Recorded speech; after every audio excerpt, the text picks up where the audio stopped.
do all the things? Okay. How does Lady Bodam do all the things that she does while doing the things, right? Maybe I'll start the conversation from there and then just, speak here and there as we go on. Philosophy, I started sharing a little bit about my bio, but let me highlight some of the things that I do. So I have a full-time job. I lead teams, I build brands primarily across 6 African markets. So I head a portfolio for Western Africa with Pernod Ricard, and I've been in this role since December 2022. So it's a fairly new transition, a fairly new role. Wow. That's one thing. Another thing that I do is, as she said, I'm a feminine leadership coach. So I teach women, equip women with the tools that they need to lean into their femininity and really live lives of authenticity and lead from a place of personal power and all of these things. I am a speaker, I'm an author, I'm a ministry gift, I'm a sister, a daughter, I'm the second mommy, thank you, to 3 nieces and 1 nephew, right? One of my nieces and my nephew are not based in Nigeria, but 2 of my nieces are here and they demand a lot of my time and my attention, right? I sit on the board of 2 ministries. 2 of the ministries, I am involved in a gazillion and 1 projects across different things. Essentially, I have a full life. And then I have my own personal things that I do. I like to say I'm an enjoyment minister. So what that means is I have the time to go and I have time scheduled in for spa sessions periodically. I want to go and get my nails done. Do you see? I want to get my lashes done. I want to get my hair done. All those type of things, personal things about me. I'm a person of faith. So I also have to have time for me to connect with my God, isn't it? And to build that relationship, because that's where everything flows out from for me. Mm-hmm. How do I manage all these various things without dropping the ball? And sometimes I drop the ball. Don't think that I'm this perfect. Can I be real this evening? Yeah? Okay. Yes, Ma. Sometimes I drop the ball. Okay, right? But how do I navigate all these changing things? I think it starts from this thing of a sense of purpose. A sense of purpose. What is your why? And I'm going to be tying in a little bit with Elizabeth Nyamwaru's story, right? I'm going to be just trying to join a few things there. This was a woman that she started off, her story opens up essentially with her starving to death. Just about. She's there under this useless tree that provides no shade, no fruit, no nothing.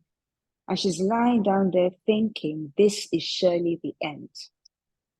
And in that place of pain, when she's thinking, hey, it's okay, somebody provides her a lifeline.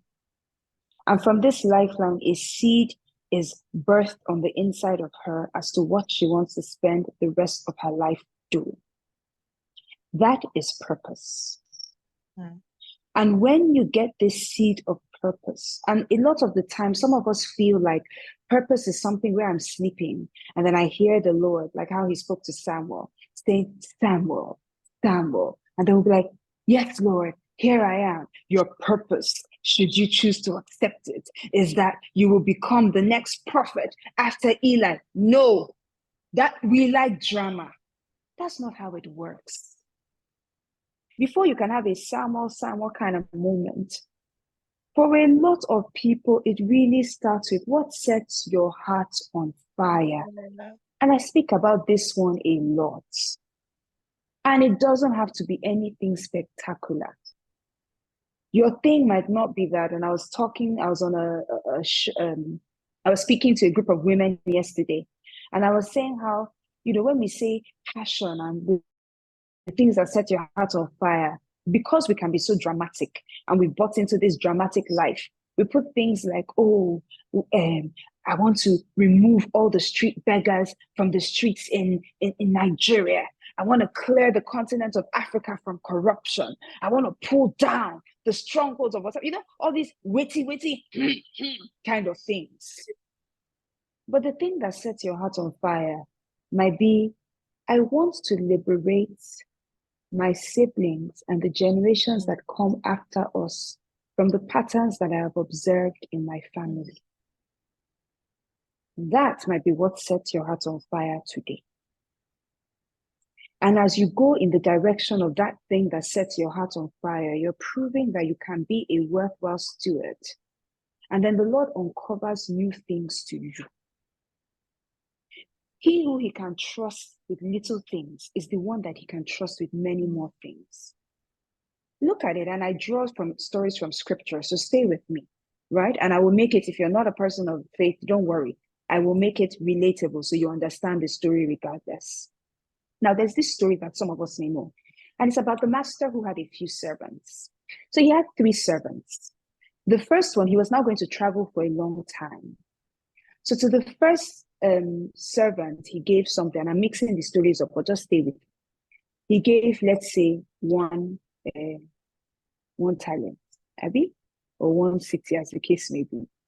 So another one, he had 2 of the talents. Another one, he had 3. And then he leaves for a while and goes away. And the people go, the one with the 5 talents, goes and now trades with the 5 and makes 5 more. The one with the 3 talents trades with it and makes, of the 2 talents, trades with it and makes 2 more.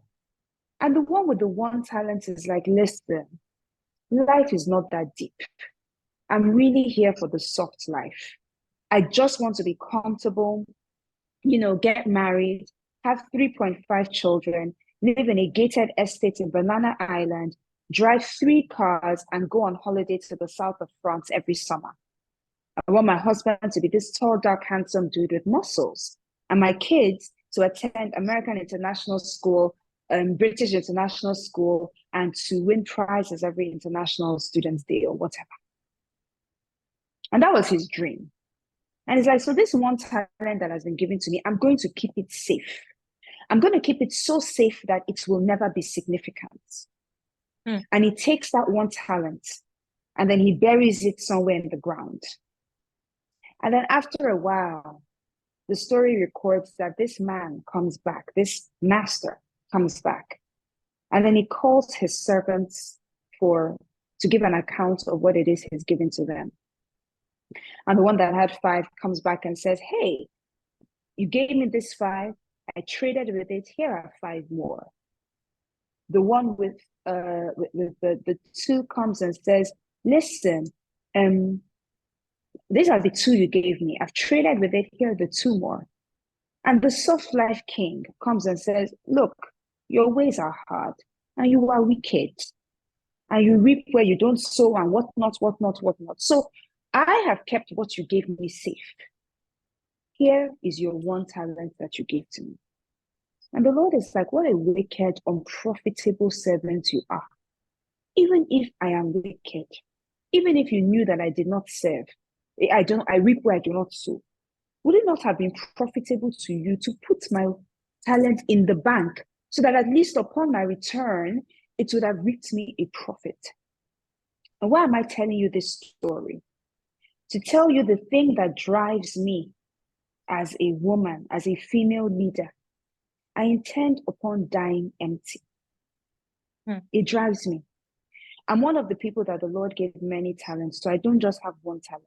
I don't just have 2. I dare say I don't just have 5. And when I stand face to face before my Lord at the end of my life, I don't want him to say, well done, you did great in 1, 2, 3, but there were 4 others that you never cultivated. No. I intend upon hearing, well done, good and faithful daughter of mine. You did great with your time on the earth. When I leave this earth by the grace of God, I think I first heard my coach and my sister, my mentor say this. I think she said, when I first met her, and I thought, what audacity? But I've come to that place where it's not audacity, it's vision.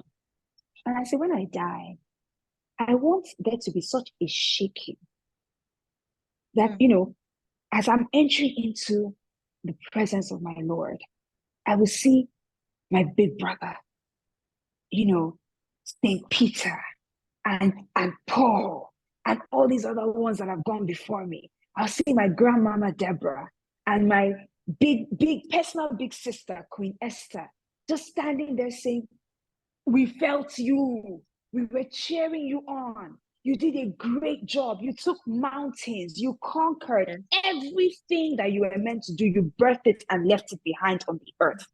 When I go, I want the mantles that I carry, as they drop as I'm leaving here, like the earth will shake, mini earthquake me. That's my vision. And it's what keeps me going.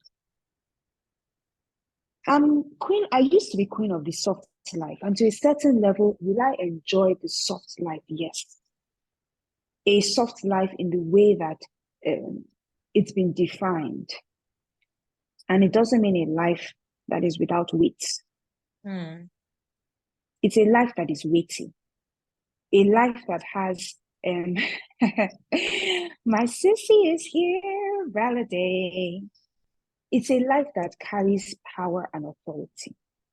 And what I teach women a lot of the time is that you have to understand and plug into your own power.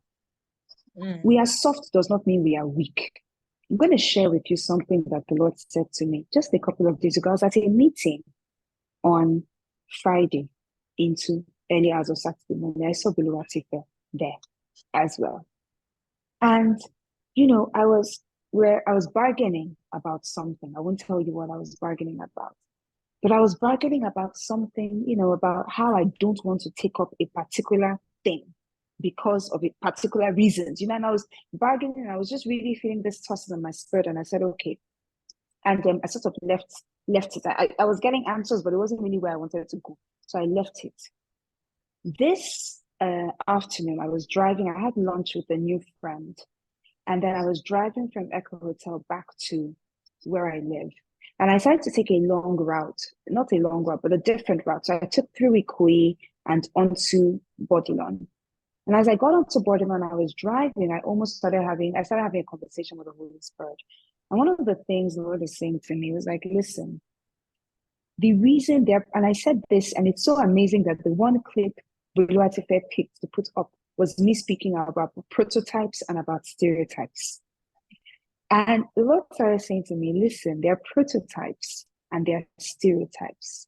The reason you are struggling so much with this particular thing is because you've seen the stereotypical way that people have done this thing. And he says, but for you, you will be a prototype to become, to be or showcase what it means to be this particular thing in the way that is authentic to you. And you know the words that he gave me? He said, still in a velvet glove, an elegance that is backed by fire. And I was driving and I said, my goodness, I'm still in a velvet glove. When I show up, there are some people that show up and there's nothing wrong. We're all different. Their voices, they will shout, they're powerful, all of these type of things. And I used to tell the Lord, especially when it comes to ministry, we see a lot of, female ministers and they want to go and, preach here and there. And they're like, and I'm telling you. And no, that's not me. All this excessive power is not me. And he says, you're still in a velvet glove. You can be soft and fireful. You can be graceful and elegant and full of power. You can be refined and influential. And he says how you will break through in this next season of your life is if you really sit into who it is that you are. Mm-hmm. So I'm not trying to be anything other than really and truly Lady Bodam. I'm not trying to be like Lady Bralade. I'm not trying to be like Miss Joyce Daniels. I'm not trying to be like anybody else. I'm trying to be like me. Mm. And sometimes that means my voice will be soft and you will strain to hear me. But what you will never deny is the fire that I carry. Yes, ma'am. Or the power that I carry. Right? I was telling a few people that a few years ago, maybe as recently as a year ago, I used to be like, I want to be I want to be a motivational speaker. You know, like when they speak, people are like, come on, keep it coming. Hey. But sometimes I'm talking and the place is quiet. And I'm like, hey, are people even listening to me? Are they hearing me? Can they understand what I'm saying? And I received deliverance one day when it was like, listen, there are different types of speakers. I think I took a course. But I don't know if you remember that Lisa Nichols course. That was what delivered me. When he said that there are different types of speakers. There are motivational speakers and there are inspirational speakers. I am an inspirational speaker. I'm not here to motivate you. I'm here to empower you, set fire underneath you, and make you realize that there is a higher version of yourself and complacency is not an option. We paid hefty for it. I'm not here to get you excited. That's not my role, and it will probably never be my role, because to inspire you, sometimes I need to tell you hard truths. To inspire you, sometimes I need to make you a little bit uncomfortable. I need to help you understand that, you know what, you've been sitting in the realm of comfort, and it will not pay you and you will not go far. And that brings me to one of the things I wrote here, that purpose is birthed from pain sometimes. And if you look at Elizabeth Nyamaro's story, she will never have got to that conviction of purpose if she didn't go through the pain that it is that she went through. So my question is, how many of us are wasting our seasons of pain?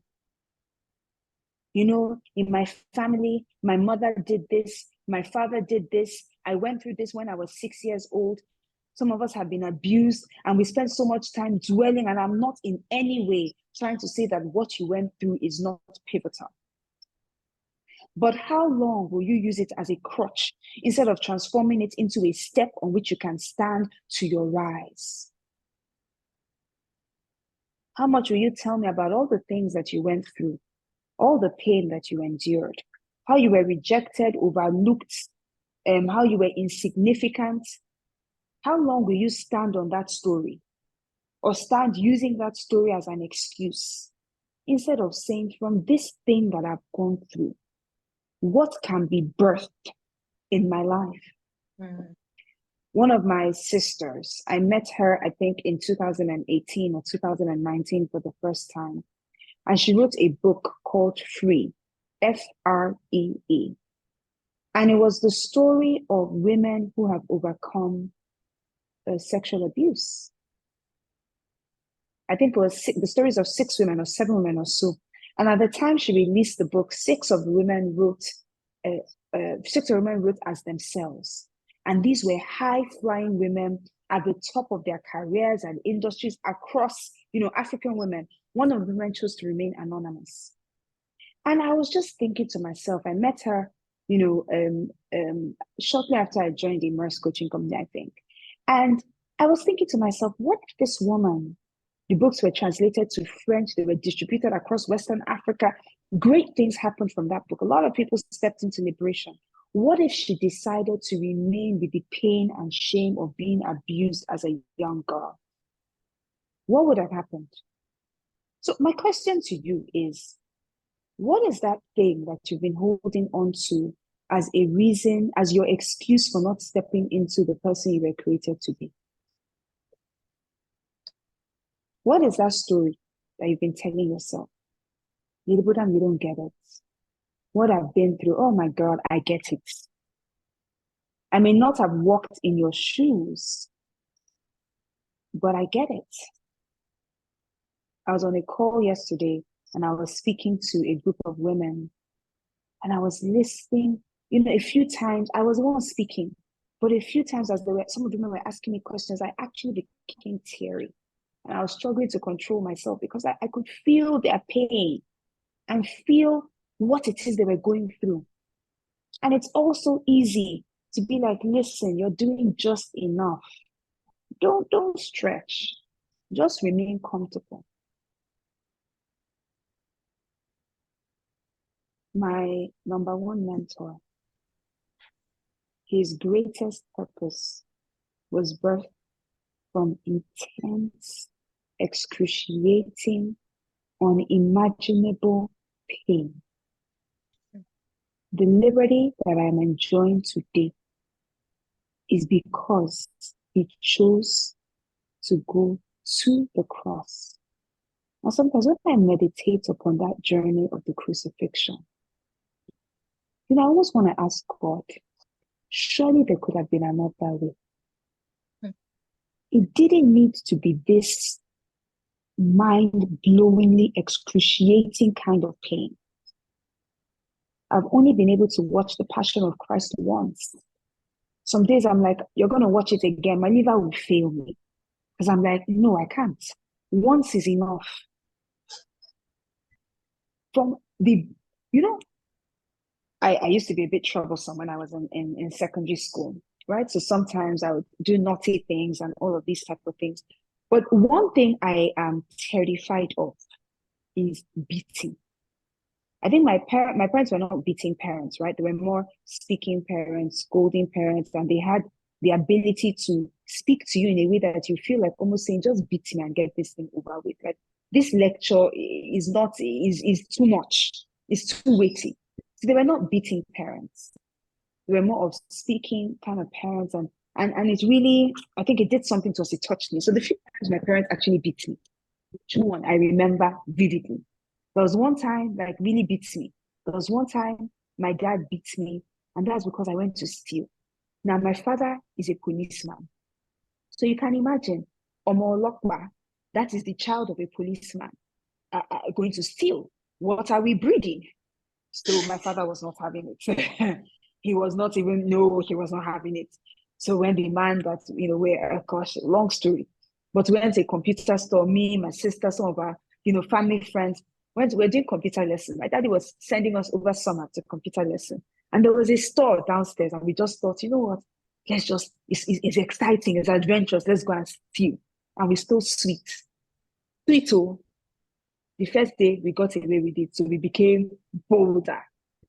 We went another week, we stole maybe sweet again. Sweet, sweet. We became bolder. The day that they caught us, we had stolen, I don't know if you guys, my age is going to show now, but I don't care. There were these sweets that you could wear it as rings, they were like ring sweets and all of that. So you could wear it as a ring and you'd be eating it. Okay, it was very funky. We now stole it.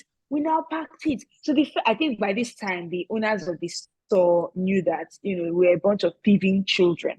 So they meant us. So we went into the computer store, all of that. Then you remember it. Thank you, really. So they said, okay, they now came that, they want to search our bags. They're like, our bags? What do you mean? What's children that can speak English. This is an invasion of our Kiriko, because we used to read Nancy Drew and the Adventures of Tintin and Famous Five. And what other books, in that era?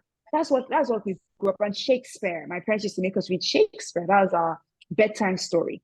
So those are the type of books we used to read and how we grew up. So they stole things. They searched us, we had hidden it somewhere, they didn't find it. But when the Lord wants to disgrace you, when the Lord is the one that is doing you, so as they left us, we now became bold. We brought out our bounty and put it inside the main bag. They now came back again to search it. And they searched and they found it. And okay, they now said they're going to call my dad, to let him know that this is what occurred. So we were begging that, please, we'll pay back. Please, they should not call daddy. Because the one thing we cannot navigate or manage is if they call my father. So anyway, they said, no, they have to call for whatever reason, I don't know. So they called my dad.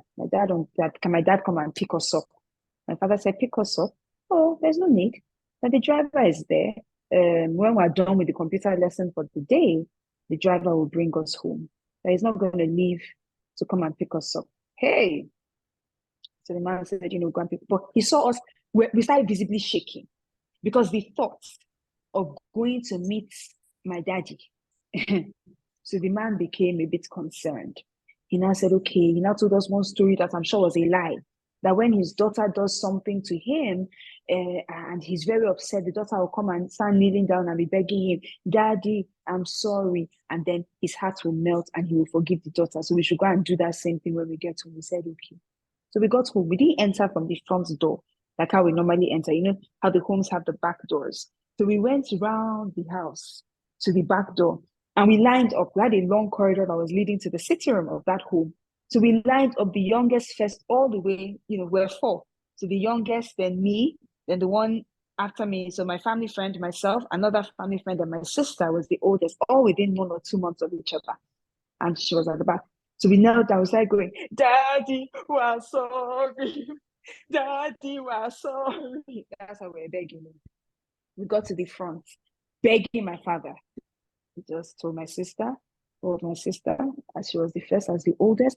And my parents don't beat recklessly. So this beating, I'm saying, it's not like, they were even annoyed and they just beat us all over. Or, my parents don't do things like that. Very measured type of beating. And they will beat you on your palms, right? So they don't beat you on your body. No, they'll beat you on your palms. But I was terrified. I'm telling you to say how terrified I am of beating. But I could still. So that was one occasion. And it marked my heart profoundly. I had a come to Jesus moment in that matter. Then the second time, so that one I was younger. The second time I was in SS3, senior secondary school 3, I think. So I was in a mixed school. Boys were toasting me. I think I had a steady boyfriend at the time. Anyway, let me not scandalize anybody. So I had a boyfriend at the time in school. And his dad was the central bank, either deputy governor or so. So I've always sort of attracted men of means. Voila. Anyway, so he would come and he would give me, when he gets to school in the morning, he'll give me his wallet that was packed full of money, wealthy boy from a wealthy home. And I'll be telling all my girlfriends that, okay, let's go and buy, what is it to buy? Cream donuts and maybe Fanta, something like that. But like, as a responsible girlfriend, I've always been responsible. I'm like, please, you can't finish booze money, right? Let's just, what do you want? Just small things here and there. So the devil decided that he wanted to play with my destiny. And it was a period I decided that I just wasn't going to greet my mom. So I wake up in the morning. We're 4 children. So it's myself and 3 siblings. I'm the second child. So we wake up in the morning. We greet my parents in their language, even though I don't speak any other Nigerian language. But the greetings, at least we do it in their language, the morning greetings. So my dad at the time was working with Shell in Warri, but we were living in Lagos. So he would come on the weekends and then go again during the weekend and all of that. Anyway, to cut a very long story short. So wake up in the morning, my siblings would greet my mom. Good morning, Ajobe mommy, Ajobe mommy. Bodam Taiwo would walk past.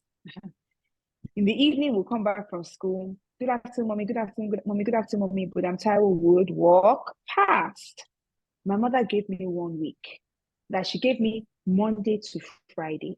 My cup was full to overflowing. The rope was indeed lengthy and sturdy. She gauged me. That Friday, I got home from school. My siblings greeted, good afternoon, mommy, good afternoon, mommy, good afternoon, mommy. I just, came in sashaying anyhow.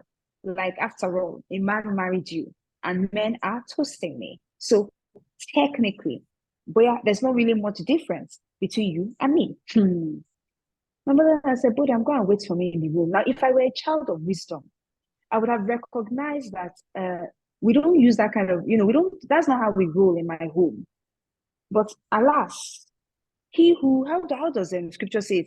The one that God wants to destroy, he first of all makes dull of understanding, dull of hearing. How is that thing? Okay, anyway.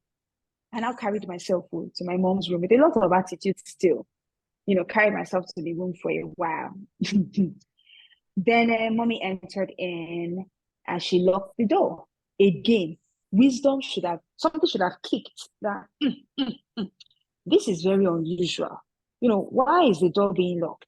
Now, my parents had my parents had 2 rooms, and there was an interconnecting door between both rooms, right? So that my dad obviously wasn't around. So she entered into my dad's room, into like the main room. She had her own room, and then my parents' room. So she entered into daddy's room, and then he had my father used to be a police officer, so he had like these lovely, beautiful sticks that they use for parade.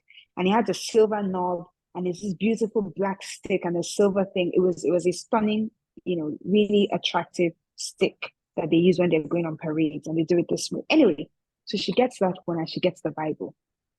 Again, wisdom should have determined that, something will be like, Anyway, needless to say, that day, The stubborn fly will follow the corpse into the grave. My sister, I had a second profound come to Jesus moment, after she was done with me. And that was not even, I thought that was the worst part. The worst part was when she said, now you will go and call your father and explain to him what you have done wrong. And if you know my dad, nobody is allowed to disrespect his wife, children included. So in that moment, I knew that I could see the end of my life flash before me. That I was done. The beating was not what was going to kill me. It was my father himself that was going to bury me. So I thought, okay. So I went to call my father, and I'm going somewhere. I went to call my dad, and his PA picked up, his EA or whatever picked up at the time, Mr. Abbas, and it was still, he's still friends with my family up until today. I think you could hear me wailing on the phone.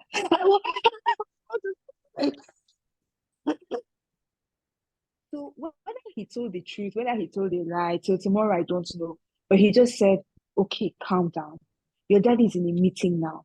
When he finishes, should I tell him to call you? I said, yes. And then I hung up the phone. My mom is standing there like, I'm like, it's in a meeting. Anyway, she walks away and leaves me, and I go off to bed, and, I slept that day. Next morning, I woke up. My Ajobe mommy was loudest, longest, more sustained than anybody else in my house. Right? My good afternoon, mommy, in the evening, I think next was a Saturday. When she came back, my good afternoon, mommy, you could hear me from Aja bus stop.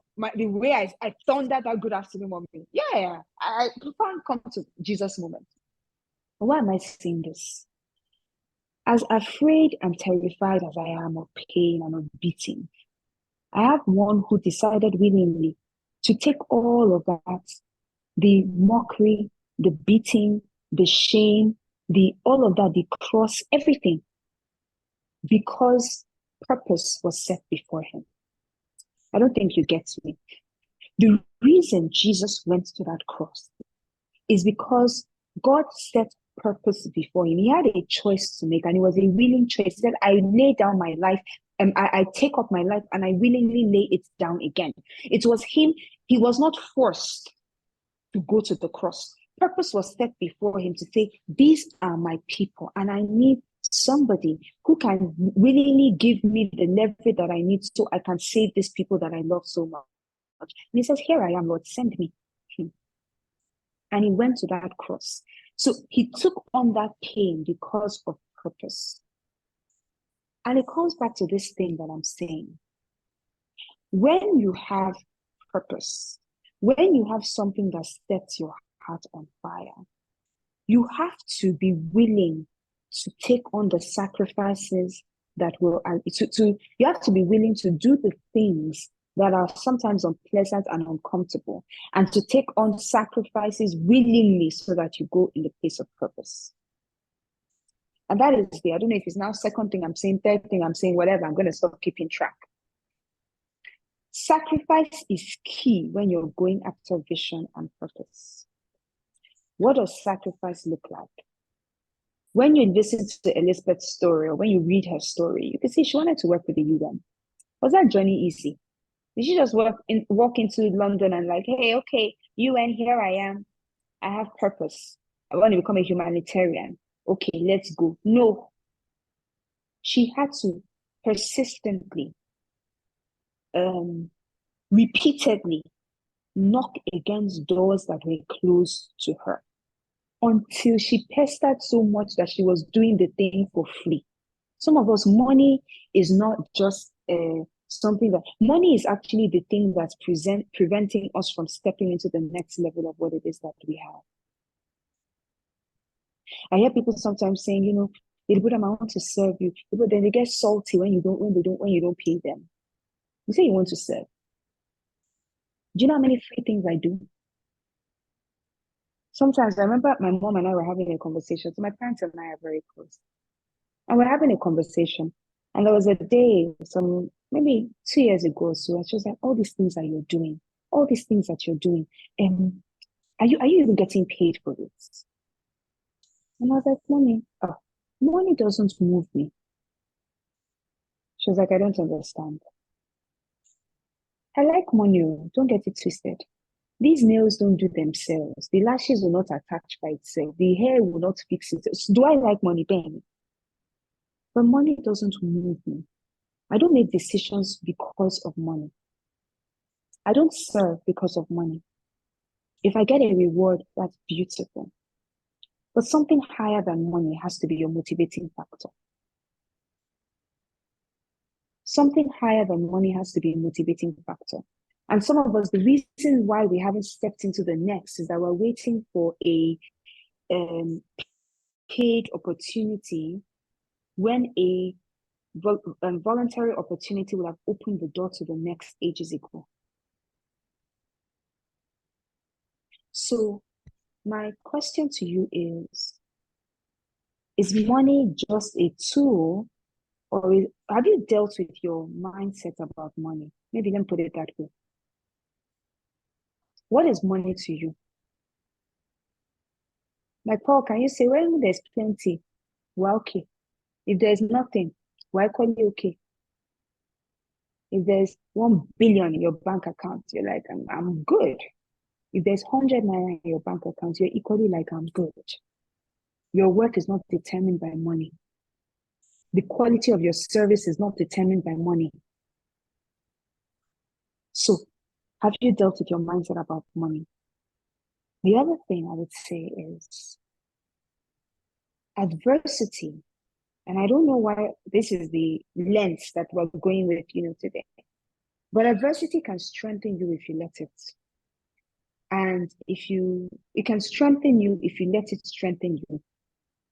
And it can destroy you if you allow it to overwhelm you. How many of us are in Nigeria? Put it in the comment section for me. How many of us are in Nigeria? If you're in Nigeria, let me know. I'm here. I'm in the motherland. You are. Okay. You are. Cool. You are here. All right. Okay. Fantastic. Braxi, which Nigeria are you in? Why am I saying this thing? Of adversity can strengthen you if you let it, and it can destroy you if you allow it to overwhelm you. Today in my nation, in my country, we hear many things on the news. We hear many things we hear many things on the news. We hear many things on social media. Oh my goodness, the dollar is now 1,000 to 1. Oh, woe is me. Fuel is now 617 naira. How will I cope? Oh my God, I entered into Ebano and 90,000 brought me one bag of groceries when a few months ago you have brought me 7 bags of groceries. Oh my goodness, electricity tariff has increased. Oh my Lord, the roads are not okay. Oh my goodness, security is a big deal. Oh, whoa, whoa, whoa, whoa, whoa. And then we get into this space where it's like everything is just too much for us to handle. Want to get out of bed in the morning, or like, what was the point of this whole thing self? Because I just want to jackpot. Let me go somewhere else where a nation that is working. And I don't want to step into that jackpot thing today. Let me check it a little if I'm going to step into it. I don't know. I'm not sure if I'm going to be able to step into it today. If I want to step into it today. So we have this whole woe is me. There can be no good coming out of this place. I can't whatever. I can't survive here. My dreams cannot come to pass here. My vision cannot be birthed here because Nigeria has all these things that are wrong, and this country is finished, and this country is useless, and this country is whatever, and the kinds of things that we pronounce from our mouths. That's why you feel overwhelmed. Yeah, you're going through a season of adversity. But if you let it, it can strengthen you. And if you don't know how to control it, it will destroy you ultimately. There are certain news things I don't listen to. It's a deliberate, conscious choice. I carry my own environment around with me. I'm a curator of my environment, and my environment is peace. I tell, sometimes when people like my family members, some of my not necessarily individual family members, like brought things and They're going off and on. I say, listen, so long as I am in this land, so long as I'm in this nation, continent, Nigeria, it will not just work for me. It will work, period, because I am on this earth. I don't think you heard me. Because I am in the continent of Africa, because I oversee Western Africa, there are some things that are not permitted in this part of the world because of me. I'm a matriarch, I'm well aware. So I carry my own environment. I step into the land of Ghana. I come into Nigeria. I'm already speaking to the land. You will favor us. We will eat the good of this land. I will go out and I will come in perfect peace. It will keep me in perfect peace because my eyes are stayed on him. I control my external environment. You can't come at me with, when I want dollars, I will have enough to buy the dollars at whatever the prevailing rate is. I live perpetually in a flow of abundance. It doesn't always necessarily mean that I have the raw naira and kobo. Don't get it twisted. Are there days when indeed I battle with financial provision? Yes. And I would be lying if I said otherwise. But it doesn't take my eyes away from what is truth, which is that I live perpetually in the realm of abundance. And if I don't have it now, it's because I just haven't uncovered where it is. It's not a nice to see, it's what is. And you have to believe it here first before you can even pull it into your spirit.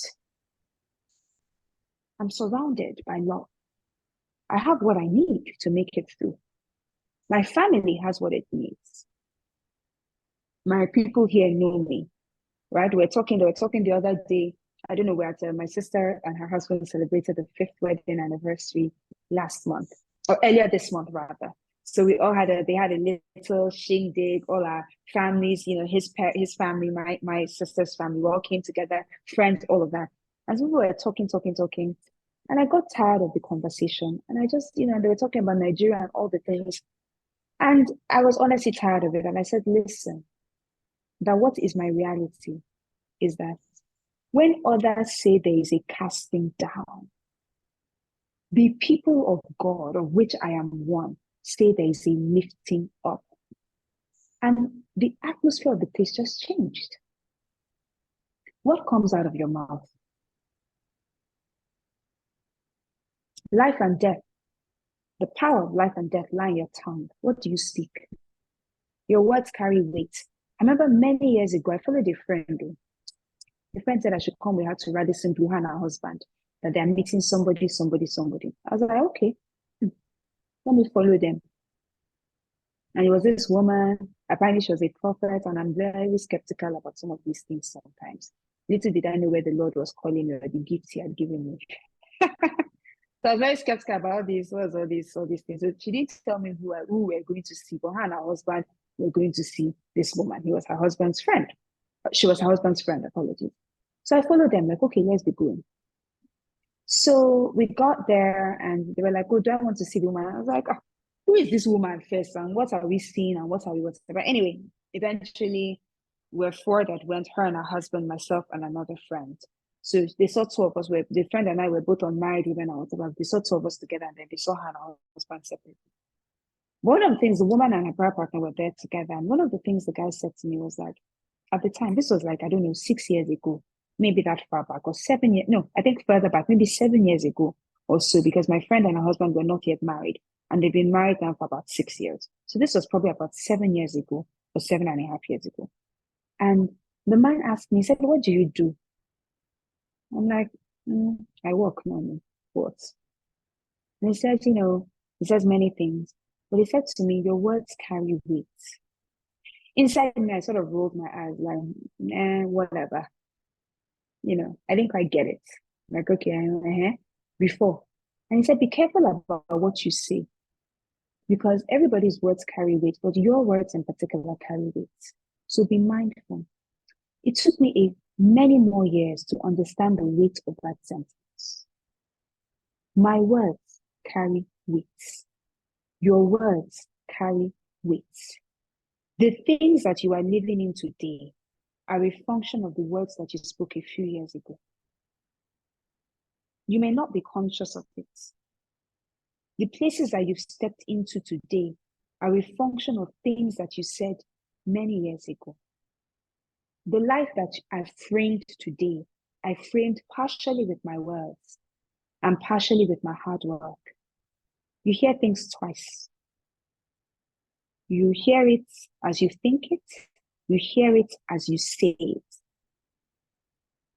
And then the earth begins to, the world has ears. It has ears. So there are certain things that you say that the world listens to you. The earth listens to you. It responds to your sound. Because we're made in the image and likeness of God. Whether or not whether or not you believe in God or not, you're made in the image and likeness. And when God wanted certain things to be, scripture records that God said, God said, let there be, and there was. So what are you saying? What words are in your mouth? What frame your vocabulary? I can't. It's too difficult. I don't know. I'm unsure. I'm scared. Or I can. I put it up once on my wall. I can do hard things. It was on my whiteboard for the longest of times. I can do hard things. I just moved roles. I started questioning if I really had what it takes to lead this team across Western Africa, lead people of different cultures, step into the mess that currently existed and upgrade and upskill it into what the vision I had for my team. And I wrote on that board, I can do hard things. I've struggled with exercise for the longest time. I'm probably on my longest streak now, right? Somebody introduced me to an app. I'm doing my exercise, not too long every day, but at least I'm putting in work. My body is begging me. Even though now I don't know how I'm going to get rid of this, my midnight enjoyment of cake and ginger tea. Because it's just, I don't know, the flat abs, I don't know, but that's by the by. I can do hard things. Bodam, you can do hard things. On Thursday, I had a presentation I needed to give Friday at 10 a.m. I needed some things from my team and all of these things. Some of the things came in at 10, 11 p.m. from the agency partners and all of that. And I was going to be creating 2 slides. The first slide ended up being 99 pages. The second slide ended up being 86 pages. I woke up at 2:30 a.m. on Friday morning. I'm painting a picture for you. 2:30 a.m. on Friday morning. Between 2:30 a.m. and 7 a.m., I finished majority of the slides. I had a quick shower, and I went to the office. I had a meeting at 9 and then this meeting at 10. I got to the office about 8:30. Between 8:30 and 9, I put in a few slides. I did a quick meeting 9 to 9:30. 9:30 to 9:55, I tweaked the slides. I had my 10 a.m. meeting to 12 noon meeting with my MD. Finished that meeting. I was in back-to-back meetings all day. Came back home about 6:37 p.m. Had my first meal of the day. I need you to hear what I'm saying. Had my first meal of the day. Had a quick 50 minutes nap. Got up, dressed up, and had a shower and drove to the mainland for a meeting that lasted from 10 p.m. to 5 something a.m. the next morning. What I'm trying to tell you is that in 24 hours, I had only slept about less than 2 hours. That's not the end. We finished that meeting 5 a.m. I eventually left the venue at almost 6 a.m. in the morning. By this time, thank God somebody said, oh, can I give somebody a ride? If not, the Lord will have carried me. Let me just put it that way, right? I got home at about 7:38, maybe 7:30 or so. I had a shower, hopped into bed, slept. I got up at 9:15 a.m. Why? I had a 10 a.m. property viewing with my MD and my CEO for a project that I want to launch this year. So I got out of bed. How many hours have I slept now? 3 hours. Rushed to the property thing, was there with them for a couple of hours, ideated, got the approvals I needed.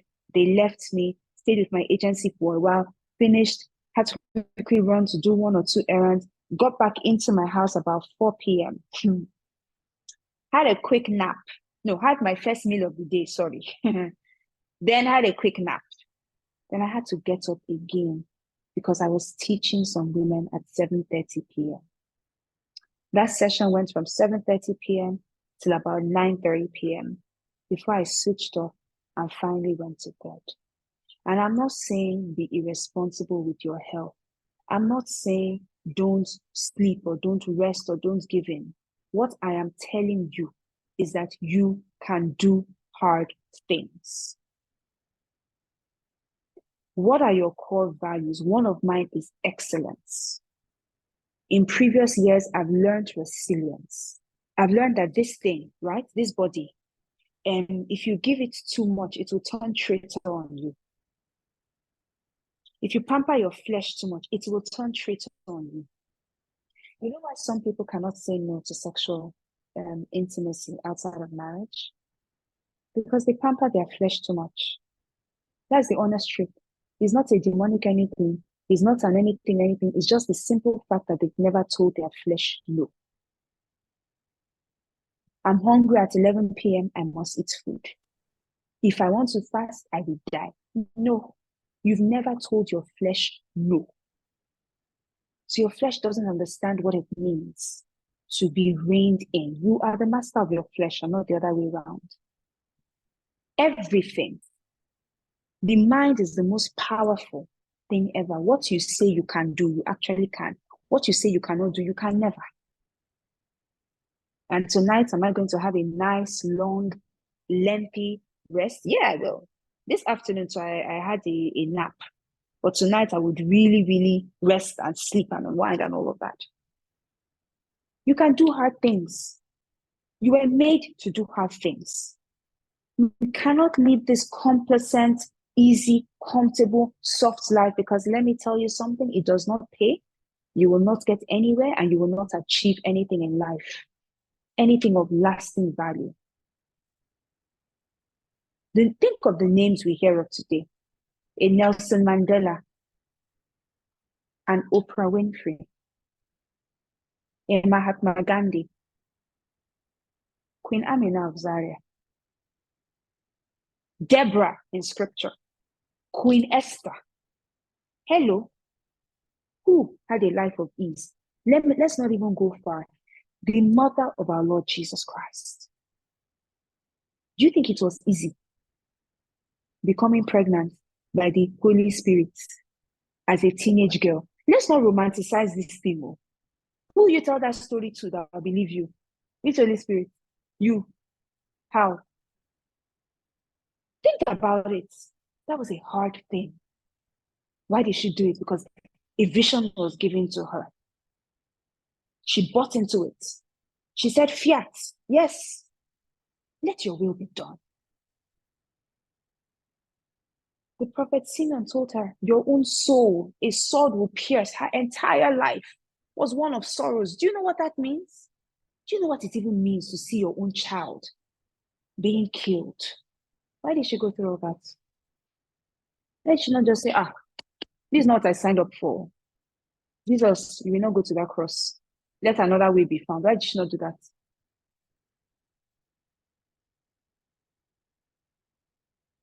Purpose is birthed from hard things. You have to say no. You have to die to comfort. We can decide to remain so safe that we lose every iota of conviction, every iota of significance, every iota of really doing something that can last on this earth.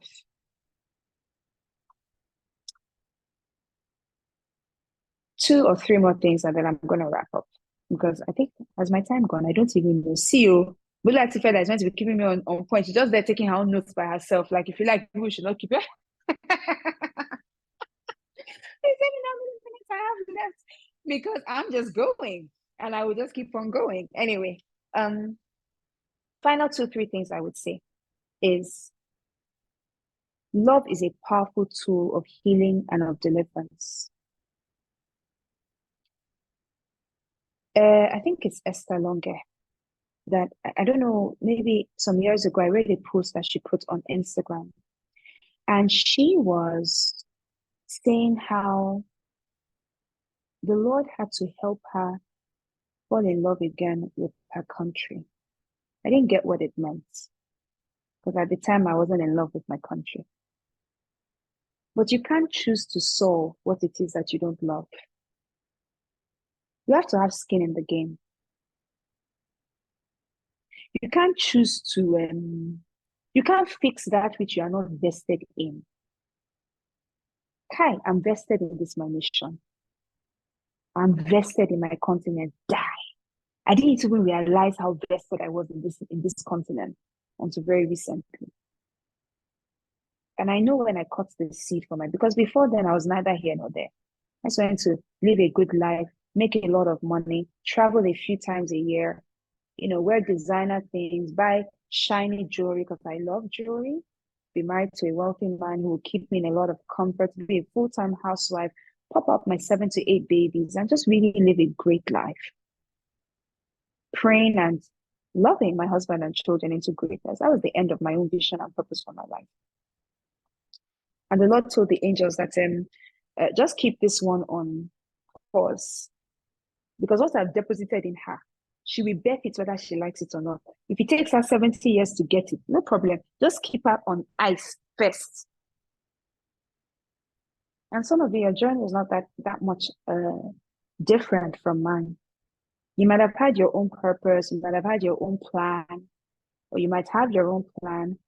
And for some of you, the Lord is saying that what I've planted in this one, it will reap fruits and it will bring a harvest, whether they like it or not. And it's best that you realize early on than to realize later. Because the Lord is not in a hurry. Do you know? It's us that time means something to us, and He go do. 40 is around the corner. Go do. Will I marry? Go do. Children, go do. He will heal me of that woman. He's not restricted by time. It's you that the time used to do.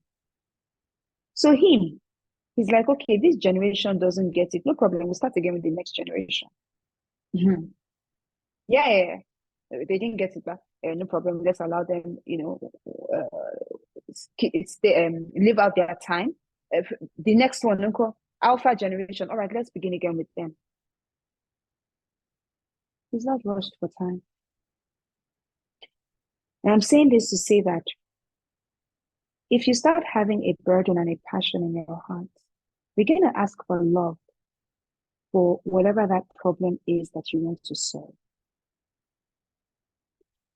And sometimes love is birthed in a place of intercession.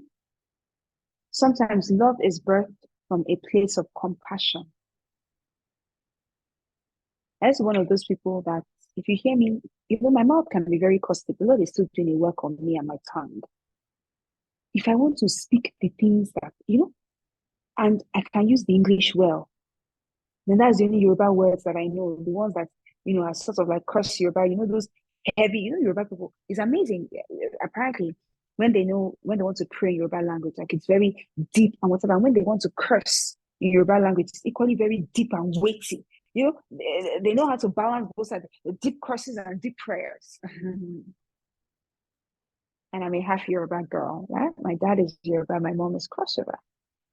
So sometimes I was sleeping and, the only words I'll pick up, something, it's just the Yoruba curses. I don't know where I heard it because my father doesn't speak that way, but you just hear it and I'm just, this one, it holds weight. This is what I will say. Almost something with she. I will now add it there, keep my mouth anyhow, But after a while, the thing came that if you want to really heal something, you have to have love for it. And for those of you who are called to sectors and to mountains, you have to love the mountain. You're called to the nation Nigeria. You're called to governance and politics. You will not make change by cursing the darkness. You have to catch a vision. I remember a day it was very late at, early hours of the morning. And I think I was just really wailing over my nation. I was in my room. I was crying years before I realized that, you know, this nation will have my heart. I used to have dreams about Nigeria. I'm talking 10 years ago. And I would wake up shaking. And a lot of the things that are happening now are things that I saw in my dreams then, but I had no clue what to do with those dreams or what the dreams even meant. I just now would wake up shaking and crying that what, God forbid, what is this dream? Hey, I want to go back to sleep again. Back to back, the same dreams over many years. Thank you very much. Over many years, right? Then I entered a space where I was just like, this nation can never even, honestly, I just want money. Let me just buy a second passport and move on with life. Or maybe marry a guy who has a second passport so that I can just be good. Or get enough money that the system won't even affect me. And this day, I remember really wailing in my room and just crying over this nation. Like, Lord, what is wrong with my nation? And how can you fix it? I remember where I was when October 2020 happened, right? And if you don't know what that date means, you can go and research it. I remember where I was. I was in my room. I was still living in my parents' house, I believe. I was in my room and I was glued onto Instagram Live and I spent the whole night crying. By the next morning, I was like, this didn't happen in my nation. This could not have happened in my nation. I knew people that were on the front line, that were injured. I had a very close sister who, had a whole leg thing that was broken and what all sorts of things. And I think that day something simultaneously broke, and at the same time, conviction simultaneously hardened in my heart. That the Nigeria that my parents and their parents left behind cannot be the same one that I leave behind for my children. I refuse. I remember that, a few days after, at the point, my mother got afraid for my father and I because we were just three of us at home. Three of us were living at home. My brothers don't live in this country. My sister is married. My brothers are married as well. My sister is married. So at the time, it was just three of us. My mother was calling my sister. Tell them to eat food. They have refused to eat in this house. I don't understand what's clinical because my whole heart was broken over this nation. So anyway, fast forward maybe a year after that, and I was living in this home that I am in now, and I was praying, this was about 1 a.m. And I remember the Lord showing me what a vivid picture of what Nigeria can be.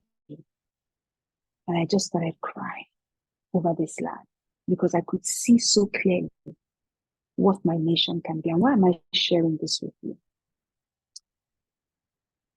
Some of the things that have shaped my words and shaped how I am now and shaped many things is born from love, not necessarily conviction. Because some days I still don't know how this nation is going to be fixed. Not some days, many days. I still don't know how Africa is going to rise. But I love Africa enough to believe in the word that I've received, that it will rise. And every time that I have an opportunity, I speak with the conviction of my words, I speak it into being that Africa will rise. Nigeria will become great again. Nigeria will be the envy of nations. I tell her, I said, Nigeria, your sons and daughters will come home to you. Don't worry that, there's a wave of people going wherever. Don't worry about it. Your sons and daughters are coming home. But it's born from a place of love. So whatever sector you are sent to in the world, whatever mountain you've been sent to, do you really love that system, that sector? Can you stay in a place where you can receive a vision of what is better for that area? Right? And that one is pivotal. Final thing I would say is, no, not final thing, but one. Second to the final thing I would say. Elizabeth Yamara was speaking about how she received something that was so precious and she decided that she was going to pay it forward. What have you received? And how are you going to pay it forward? All too often, I have women who sit in certain rooms. Lady Bralade has given you this thing on a platter of gold.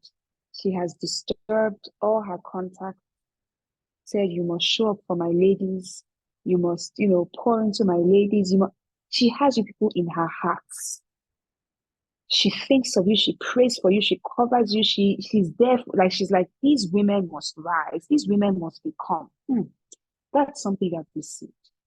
My question is, how are you going to pay this thing you received forward? She's not doing it because of accolades. She's not doing it because it's something you've received. So you have a responsibility to pay it forward to others. I know what I've received.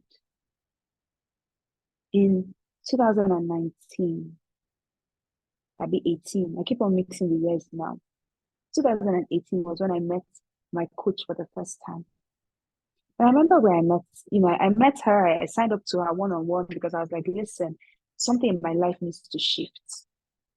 And if you've heard me speak, I've told this story before. I said something in my life needs to shift. I was good at the time. I had a job that was doing okay, right? I just actually changed roles at the time to this senior position in a different company. So things were okay. I had a social life. I had a boyfriend that was all over me. I always have boyfriends that are all over me. I had one boyfriend that was, tall, good-looking guy. Everything was great. But there was just this itch on the inside of me I couldn't figure out what to do with. So I changed jobs in 2018, and I thought this is the solution. But a few months later, the thing came back. So I saw we're planning with one of the ministries that I'm on the board of directors of. We have an annual retreat every month during August, every year rather during August. So we're planning the annual retreat for that year. And 2019, apologies, was when I met my mentor, this coach, metaphysical. So in 2018, we had done a session and we had invited her for this retreat and she had joined, but my sister and my brother were getting married. My sister got married in Malta. My brother got married in Canada. So I was away. I joined virtually and that was it. So when this itch thing was happening in 2019, I just was parking it. But we're also trying to plan the retreat. So somebody was like, oh, why don't we bring this woman? She came last year and people liked her. So I went to search for her on Instagram. And I looked at the woman I was seeing in 2019, and I was trying to draw a connecting line with the woman I had seen 2018 August. This was at 2019 March. Trying to draw a connecting, trying to even marry the face of the person I saw in 2019 March and the woman of 2018 August. I went back to download that clip from 2018 August. It's on my Google Drive. I'm sure if I still check it today. I watched the session. Went to 2019 March on her Instagram. I did not know who this woman was again. So I followed her everywhere. All the platform at the time in her bio, she had all the different things that, I went everywhere and followed her on everyone. Then I think I joined her mailing list or something. I got an email that she's starting this coaching thing, blah, blah, blah, pay money. This one should come and join. So I thought, let me join. Then I saw the price at the time. I said, for what? What's she going to teach me inside? And then there was one particular email. She sends many emails. There was one email she sent just before it closed, saying, is this you or something? And I read that email and I was like, Bodam, just do this thing. Worst case, you won't tell anybody. So that if she's a scam, at least you just keep your shame. It will just be you that knows that you were a scam. Nobody else needs to know and everything. So at the time, I now said, let me sign up for the one-on-one thing. And at the time, maybe it was, I don't know, was it 75,000 naira, 107, like something ridiculous. If you go and look at her fees today, you understand why I say it's ridiculous. 3 years or 4 years later. So I paid. Maybe even I think I paid. I can't remember how I paid, but I paid. And then I sat, and I said, the first meeting we're going to meet in Yaba. If you know me, I don't particularly go to the mainland for anything at the time other than work, right? So at the time for work, I was going to, I used to work on the mainland, but that's the only thing. I'll go from Soweto straight to Ikeja, work and leave. Then I started working in Ido, Soweto straight to Nigerian working company. After that, quickly come back to where I realized. So this was like on a Saturday. I got up, I told my mom, I'm going somewhere, I'm coming. He said, somewhere like where? I said, I'm going to Yaba. She said, I beg your pardon? What are you going to look for in Yaba? even I didn't know how to explain what I was going to look for in Yaba. So I said, there's somebody I want to meet, one woman. So I now had to start I had to start framing the conversation because I could tell that it was not going to be easy. I said, Mommy, she's an older woman, a much older woman, she's married, she has kids, she's done this and she's done that. So I framed this conversation about a much older woman that I was going to sit with, who could just speak to me. And I said, okay, when you get to Yaba, call me. Let me know exactly where you are. I'm not this Yaba journey, I don't know about it. Okay. So I got to Yaba.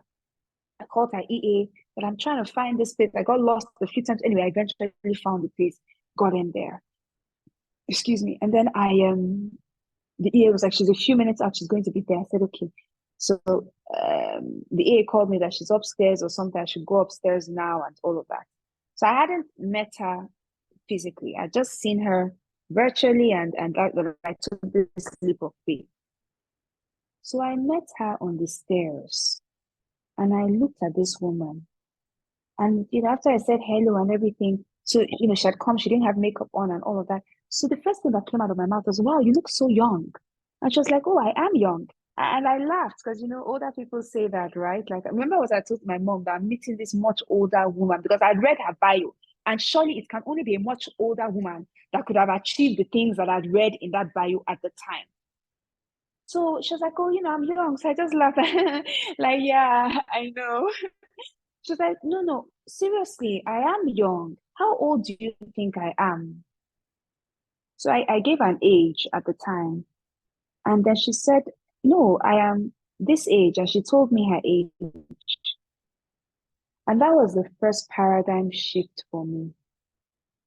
Because this old woman, if you're, how they put ages how they put ages in brackets. From this age to this age, you're contemporaries. From this age to this age, you're contemporaries. We were the same age brackets.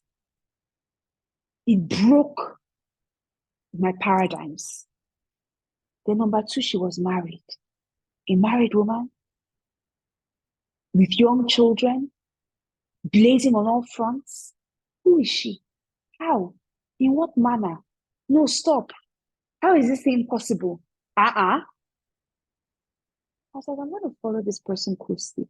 And I remember she stepped away for a minute and I quickly called my mom. I was like, Mommy, she's not an old woman.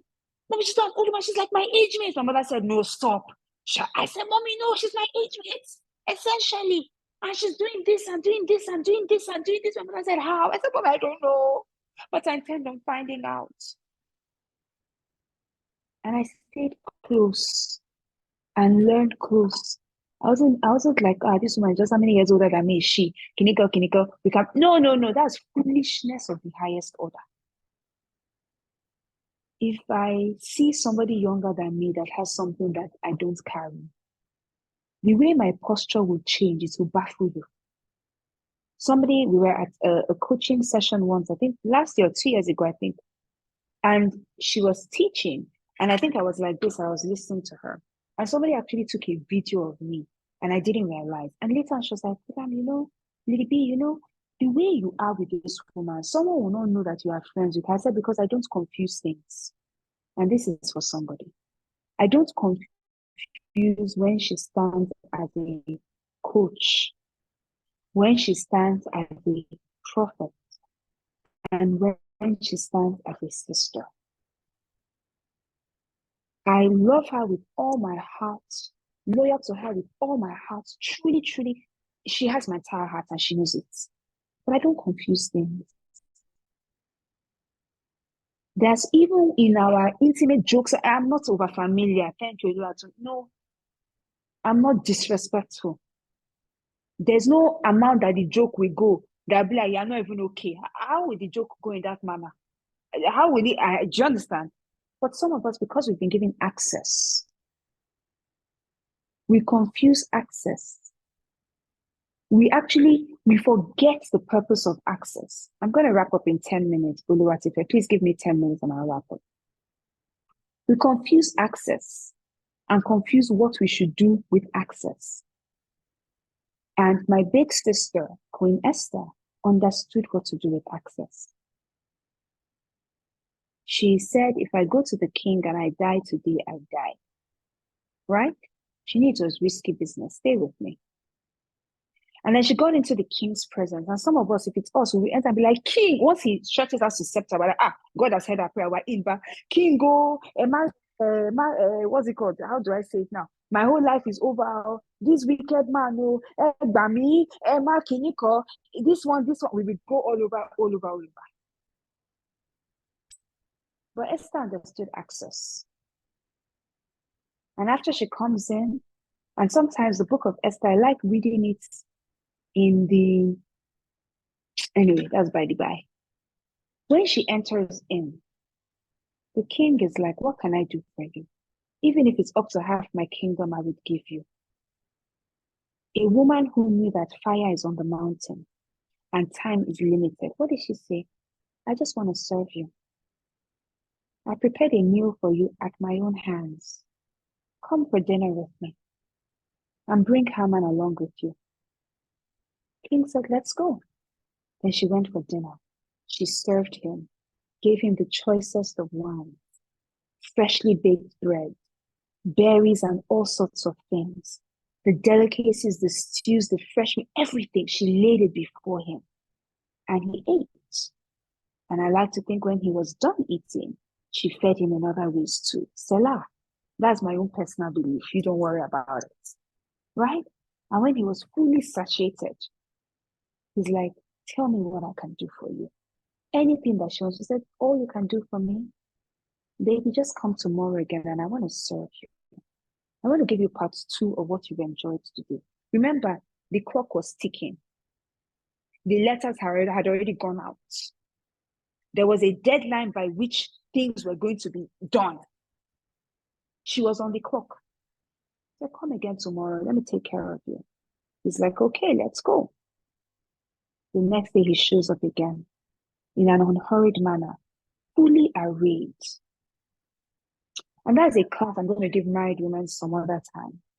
Mm-hmm.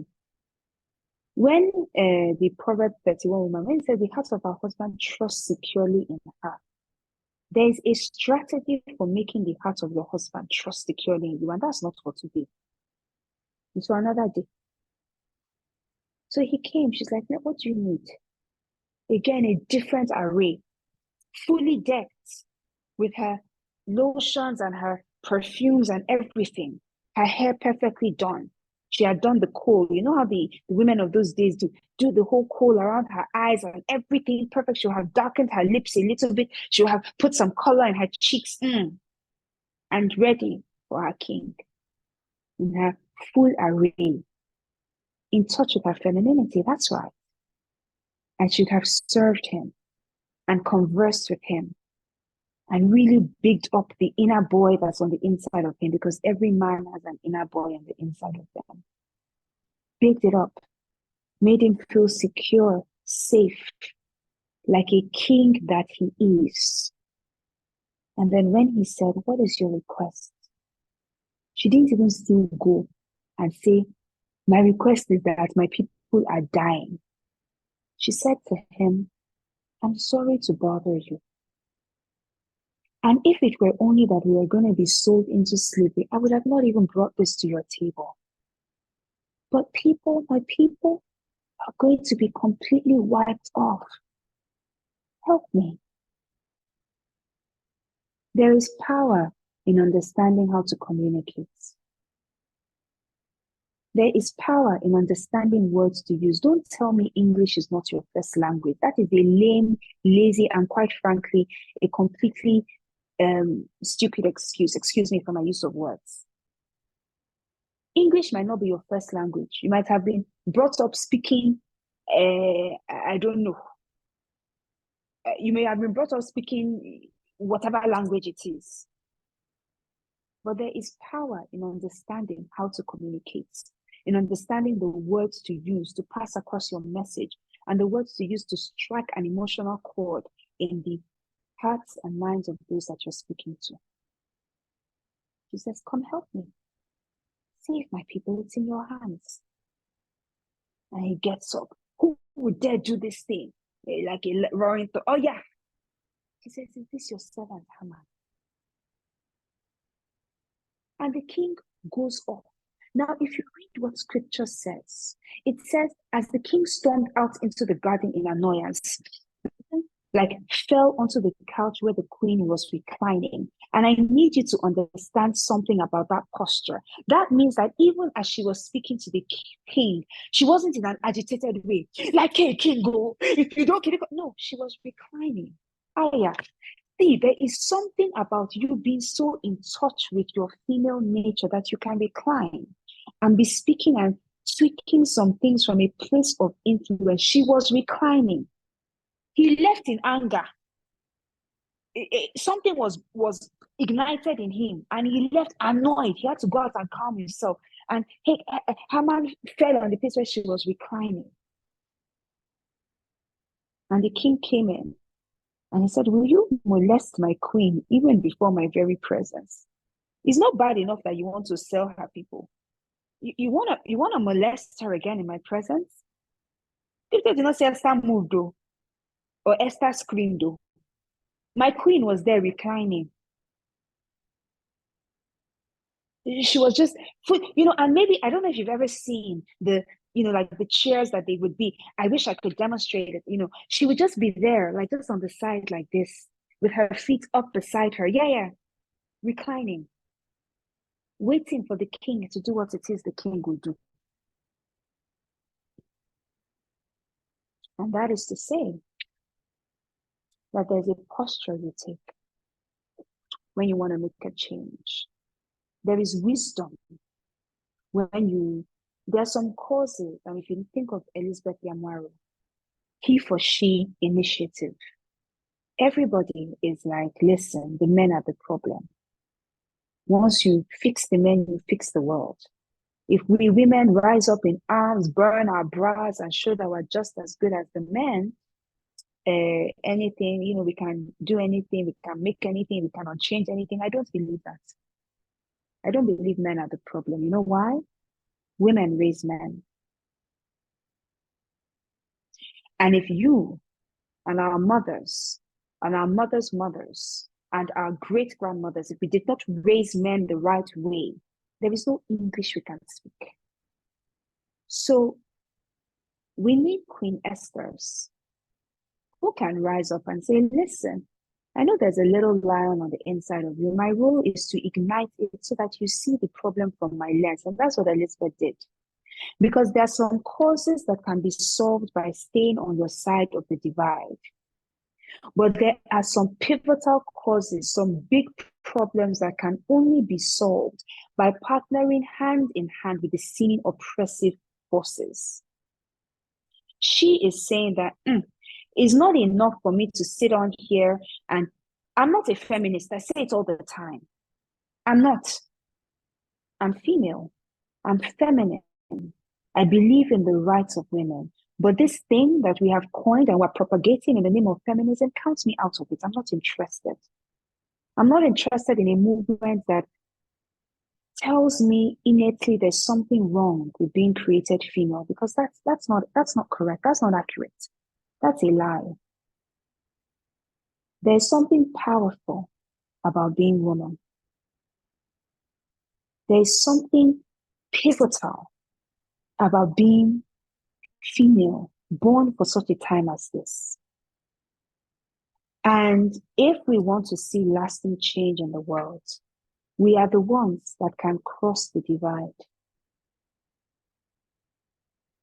Like somebody said, women understand peace and how to broker peace more than men do. You know why? Men are all about the ego. Once a man is annoyed, look at Putin. Babe, I'm going to be like, everybody's up. See Trump, all their shoulders up. And then you have a woman like the president of New Zealand, or former prime minister of New Zealand, I beg your pardon, right? We're saying I would achieve the same thing. We will sort out COVID in this nation. We will do whatever they need to do. But I'm going to do it while being me, doing me. It takes wisdom. It takes discernment. It takes maturity to know when and how to approach issues. And I tell you today, if you want to go long haul, and if you want to do great things upon this earth, you have to learn how to collaborate with people of different belief systems, different mindsets, different truths from you. Not everybody is going to be Christian. Not everybody is going to be from your denomination. Not everybody, whatever. There are truths that you will get from, one of my biggest inspirations in these days, the Sheikh of Dubai, of the United Arab Emirates. That guy carries such a wealth of wisdom and such a mantle of leadership. I don't care what religion he professes. That's not my business. You know why? He has built a system that works, a nation that 100% works, a visionary nation. Have you been to the UAE? Have you been to Dubai? I went recently last year as part of a coaching retreat. And towards the end of the retreat, we went to the Vision, whatever that tower is called, I can't remember. And it's this tall tower you go up, right? I don't know how many thousands of feet above the air. And you go all the way up. And it's done almost like in the middle of Dubai. So if you look towards your left, you see old Dubai, right? That's how it's made. You see old Dubai, smaller houses and all of that. Old Dubai was fashioned after Europe and after Britain.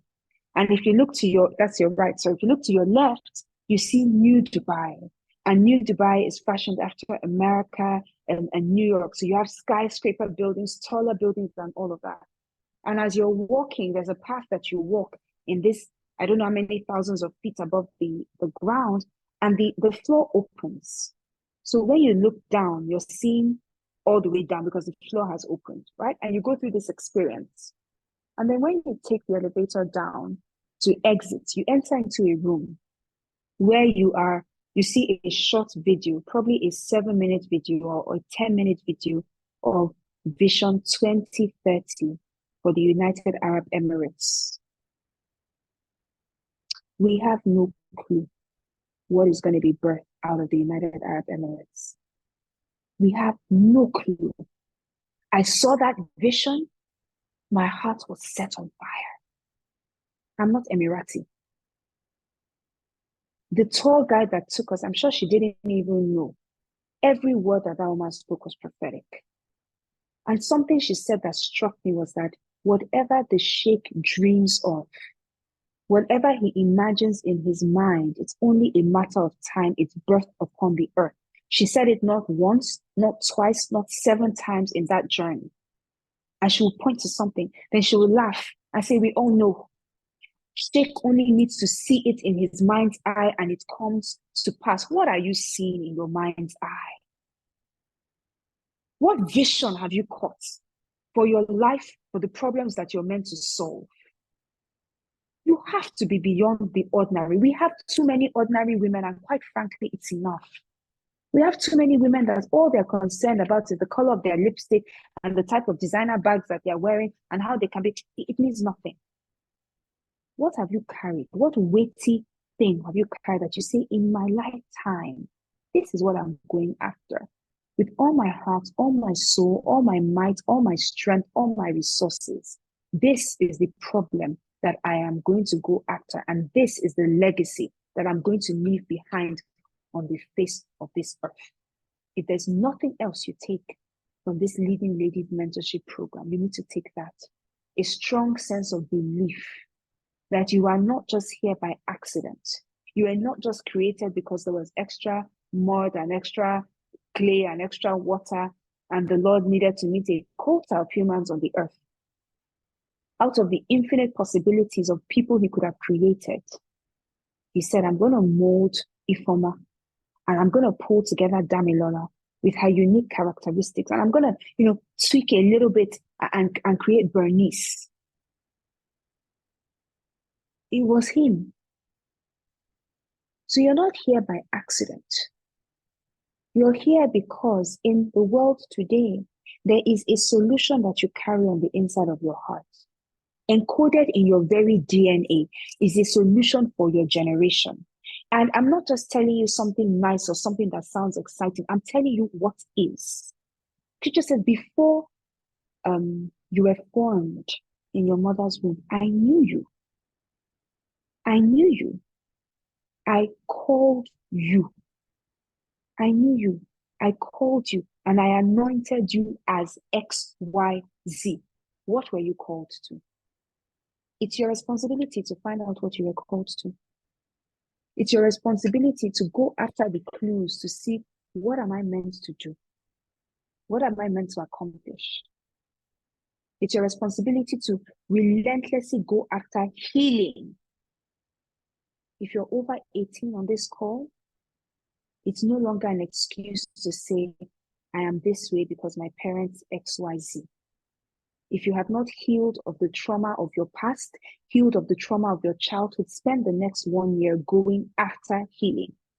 If you need to seek therapy, seek therapy. If you need to speak to somebody, speak to someone. Whatever you need to do, your healing is your responsibility. It's no longer enough to say, in my father's family, my lineage, we did A, B, C, D. Rise above. Because you came from a lineage does not mean you need to perpetuate that lineage. You have a choice to make. There are some things I stood up one day and said, yeah, Lord, this may be, but it ends with me. Right here, right now, it ends with me.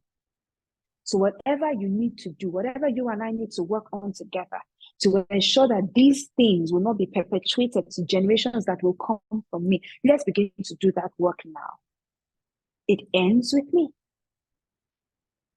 You need to have a sense of responsibility. This earth is your inheritance. This earth is your destiny. This earth, we are the earth and the fullness thereof is what he gave to us. What are you doing with the responsibility that you've been given? That is what should set your heart on fire. You see something not going the way it should, well, it's not to bemoan it. How can I be a part of the solution? Remember the day I said, Lord, whatever you're doing in Africa, whatever you're going to do to fix this continent, don't do it without me. I want to be a pivotal part in fixing my nation. And this is from the girl who never wanted anything to do with politics. I remember my university boyfriend would say, oh, one day he wants to go into politics. I said, well, you're married to who? I said, it will never happen. That's why the Lord did never allow the relationship. I said, it will never happen. No. You cannot enter into politics. He said he will not run. I said, politics is dirty. Politics is filthy. This was between the years 2004 and 2007. I'm like, never. You will not go into dead it. If you're going to marry me, you can never go into politics. I was that anti-politics in my nation.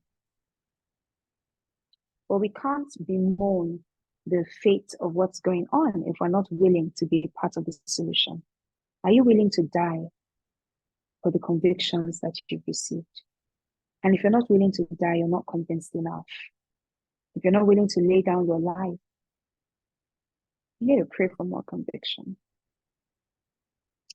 And on that note, I'm going to wrap up and just say that really, just in terms of final words,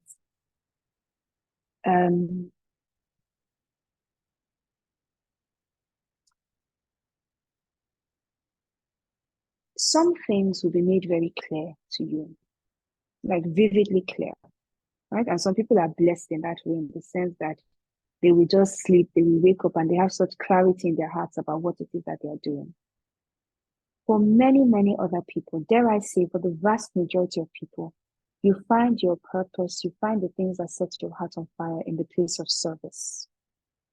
So, find who to serve, find where to serve, and find how to serve excellently. The way, what you are known for, I speak a lot about personal branding, your corporate image, and executive presence. And your brand is a promise that you're making to your clients. Your clients can be your leaders at work, it can be your family members, it can be the people that you serve, whoever. and the promise you're making of your consistency, of your reliability, and of your sense of excellence. My question to you is, what promise are you making? When you show up, what promise are you keeping? When people encounter you, what promise are you subconsciously saying? Is it really a promise of reliability and of consistency and of excellence? Or is it a promise that sometimes I show up and sometimes I don't show up, and some other times we're just yiggy yaga in between? I'm not saying balls don't drop. I drop balls. But the majority of your life cannot be dropped balls. The majority of your life cannot be excuses. A friend of mine would say, excuses are excuses and results are results. Be somebody who goes after results and be somebody who delivers results. On that note, God bless you. Thank you for having me. And I'm done. Okay. Oh my God. Wow. Wow. Thank you so much, Lady Bodam. It was such a full section. Oh my God. Thank you, thank you, thank you so much. Leading ladies, what do we say to Lady Bodam? I want to see our chats. I want to see our comments. Oh my God. My notes, I can't even count pages. As I was typing, I was writing, and it was so full. Wow. Thank you so much, ma. Thank you so, so much. It was such a rounded session. In fact, I like the way you tied everything up because you started from a sense of purpose and you tied it all up with service, how to execute. I can see the comment section buzzing already. Like, it was such a full session. Thank you. Thank you so, so much. Okay. So many words that you said, but I think I'll just read this one out because it stood out for me. When you said adversity can strengthen you if you let it, and it can destroy you if you let it overwhelm you. That was really profound. It all ties up the story of Elizabeth, ties up everything. In fact, one place that one highlight for me was when you started illustrating the story of Esther. Oh my God. Okay, don't let me just continue. Because if I continue, I'll just keep on touching every point. So, Lady Ivy says she has one question. I think I'll take a question, one comment, and we'll wrap up for tonight because we have to let you go. You have spent such. Ah, thank you so much, ma'am. Lady Ivy, you can unmute your mic and speak. Wow, thank you so much, Lady B. Thank you so much, ma. Thank you, ma. Um, when you started, you talked about being authentic, about being a prototype as against being a stereotype.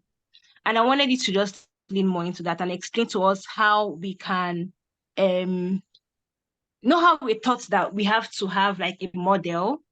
We have to look out for people who are already working in a field where we are looking to enter into. So how can we learn from people who have gone ahead of us without becoming what's the word now? Without Exactly like that. losing ourselves. How can we learn from people who have gone ahead of us without losing our authentic self? I think that's the question. Yes, ma'am. Fantastic. Thank you for asking that question. Okay. So we all need models. We all have models. Well, I have models that I look up to, whether it's in my field and random things. I have marriage models because I'm just like, so people's marriage is sweet. And, we have to really enjoy this thing whenever we get in there. So I have all those models. However, to understand that your models also have first of all, to understand that we're all uniquely made. Yeah, all of us uniquely made. That is why we have different thumbprints, and we can use thumbprints to identify how many billion are we now on the earth. All of us have different thumbprints, right? So we all have different thumbprints. We're all uniquely, differently made.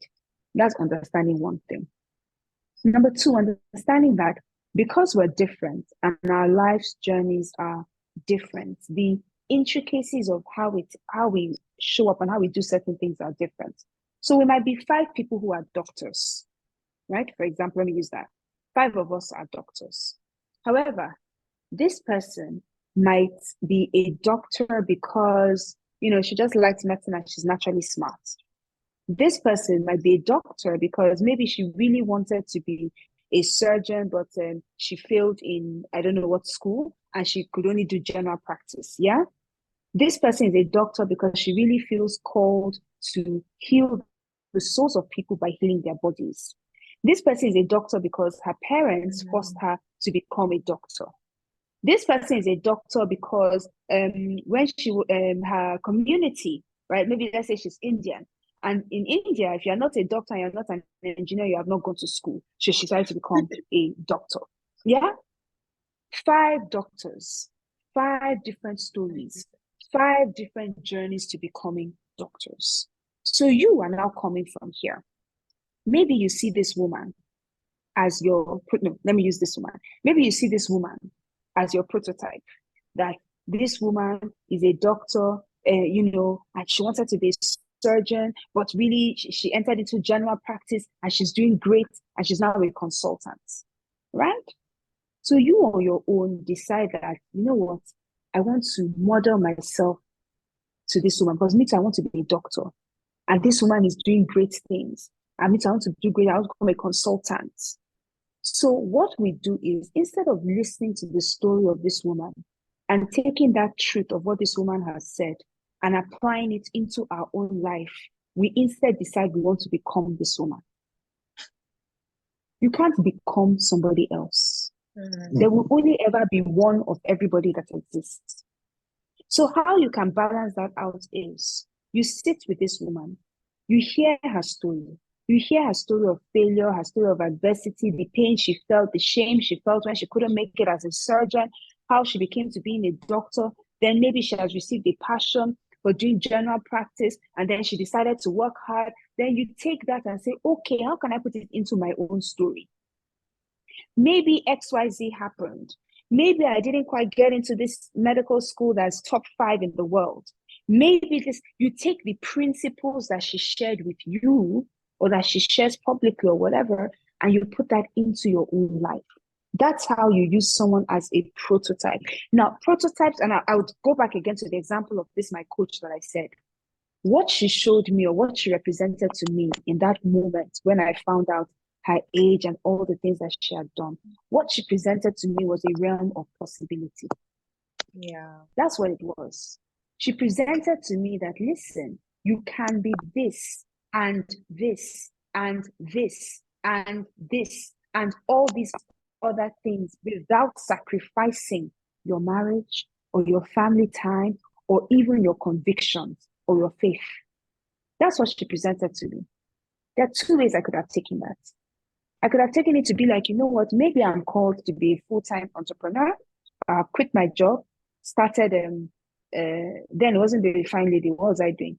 Esther curriculum, actually. So I have a curriculum on Esther. Started the Esther curriculum, gone full-time with it, and maybe I might have succeeded, or maybe I'll have failed spectacularly, one of the 2, right?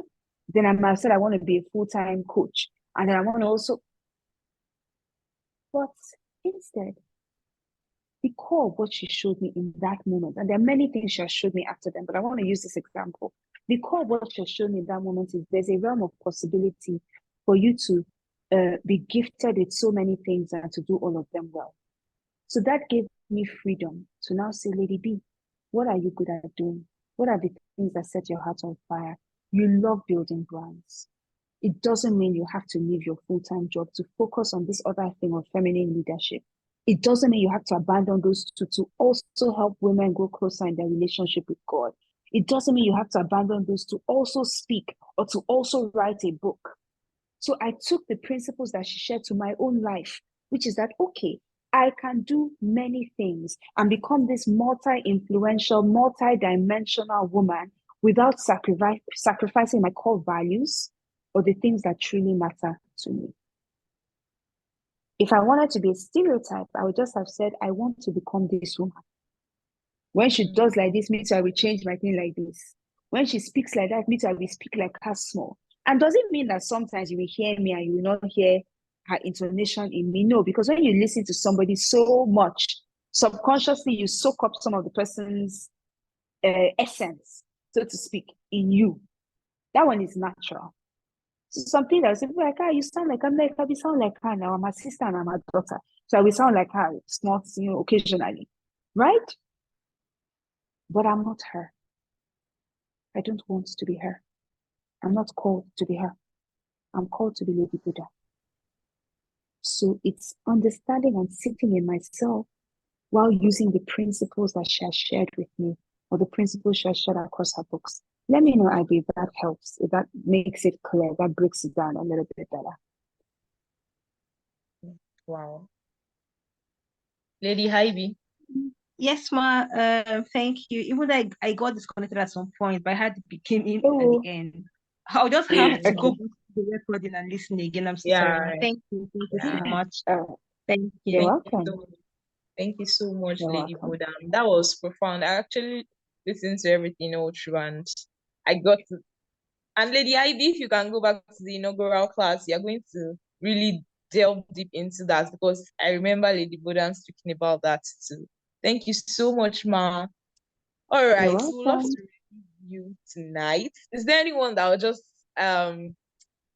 pour out our love on Lady Bodam as she goes tonight and just celebrate her? Okay, I can see Oluwatominsi raising up her hands. Okay, Lady Tominsi. Hi, Lady Bodam. Hello. It's always a delight to just sit and listen. I mean, I wish I could show you a picture of my journal right now. I've been writing. I'm saying to me, you have sense. In this life, you will have sense. You're going to have, Amen. and I'm truly grateful that you spared your time. As when you describe how your Friday went, and then your Saturday, and then today you are here. I'm like, Thompson, you will show up for destiny. Your head will be correct. And Mm, even without the fact that you showed up, you've actually impacted something in us to tell us how to show up. You said so many things tonight, and there are so many things that stood up. One of them is still in a velvet glove that I can be in touch with the woman inside, and still show up strong. The world has taught Yeah. women extra soft, and any small thing we're breaking down, but you're saying you can be more than that. You could be in touch with your feminine side and still be strong and bold. And you also said soft life doesn't mean a life without weight. My God, that I can actually be a babe, but be weight. That people can yes. encounter me like, who's this fine girl? And then still see me and be like, what? Where is this coming from? Is so profound. I'm going to sit down with it. I'm going to come back to this. I'm going to watch the replay because there's so many things. Esther, I've never seen Esther like that in my life. So I'm like, inside the same Bible that I've been reading this all these years. My God. I'm going back. You asked us what are our core values, what frames our vocabulary. So many questions that I'm so sure that if we truly go back to that and answer these questions, our lives will be changed forever. Our lives will be changed forever. That question you also asked, that how are we going to pay this forward? I'm asked, how am I going? My generation has to know that I've been in meetings like this, I have had these conversations, I have listened to this. I'm not just hearing them for the sake of hearing, but I'm hearing them to make something out of them. And I'm just so grateful. Like I want to send you so much hugs and kisses and appreciation in this moment. Thank you so much, Lady Bodam. Thank you. You're always a blessing. God bless you and Yes. keep I'm you. sorry, why you keep saying happy? You didn't stop at hugs. You say hugs and kisses. Like why? Okay. I think Don't mind me. Why you keep saying her? Okay. Was there anyone else before I say? Okay. So can I? Oh, Lady B, is how you didn't break a sweat for me. Do you guys see any sweat on her brows anywhere? At all. Do you see maybe like the last 2 hours? Because some of you in the last 2 hours, your hair has plated. Okay, I'm coming. But look at that. You are drinking from the source. And I think Bodam, you shared quite intimately on this call, right? Are you there? Yes, I am. I'm You listening to you. I can hear. okay. You shared quite Yes. intimately in this call this evening. Yes. Yes. Did you guys hear that? That means it was just for you. What are you going to do with this thing? Actually, that's an assignment. It's a written assignment. What are you going to do with everything she shared today? Just, oh my God, she blew my mind. Wow. What an reality. But so special, oh. No, no, she spoke to who you are, to how unique you are. Even how she ended, just talking about how it's wonderful that other people are. She's not looking to be them. Refire doesn't work. Mm-mm. Mm. But can you tell them an example of when you get inside, what you take them to go do, what kind of action plans you make from them? Because I mean, they're always so inspired, and not just you guys, right? Most you ladies, most people are so inspired when they get inside. My God, fire! They've heard the most brilliant thing. But how can they? What do you normally do? Use your own practical as example. What do you normally take? How do you take it? The thing that you want to take, how do you take it Hmm. from meeting? That's a weighty question. Okay, let me try and answer it in 2 or 3 minutes. So Yes. when I when I sit with let's say I go to a meeting, I go to a coaching call, I've written a gazillion and one things in my journal. Yeah. I go back first. I do 2 or 3 things. The first thing I do is that I ask God, even before I go to the thing, normally, but since First you've of already all, you're come, right. let's You're right. I write I'm to waiting to see if I people write. are saying right. I mean, I if you were write. here, it's like No. And you know what? Depending on the meeting, let me tell you, depending on the meeting, sometimes I show up and my camera is on from beginning to end. You know why? I don't want my focus to be Mm. broken. So if I'm going to show up for something, because my time has always been precious to me. So if I'm going to show up for something, I'm going to sit in a 2, 3 hour meeting. I take myself seriously, especially when I want something to break open in my life. I want something different. This is how I'm sitting down in the thing with my journal. And I'm like, Mm. okay. And then you're talking, and I'm like this, and I'm writing copious notes. Notice the word I'm using. I'm not writing highlights of what the person is saying. I'm writing copious notes, sometimes almost word for word. So I finish writing everything. Then I ask the Lord, what is the thing? What is my own thing that is here? Now, some of you will say, you asked the Lord, what's my own thing? I didn't really hear anything. So let me relax. No, no, we don't do things like that. We're wise women. So we don't just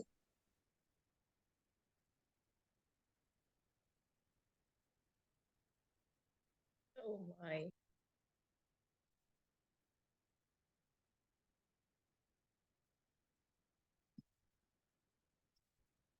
Hello. I hope it's not from my hand. No, Lady Bolu, I think that it's probably a network or something. Okay.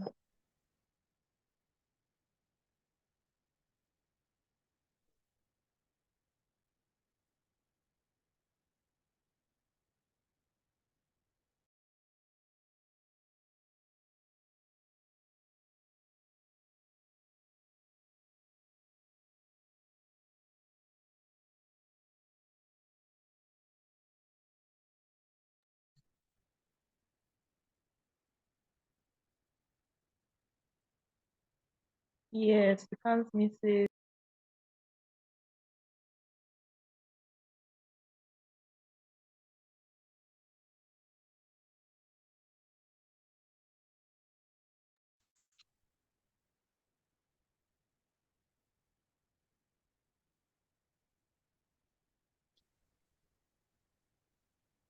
am I back? Can you hear me? Let me know. Yes, now you're back. Yes, yes, you're back.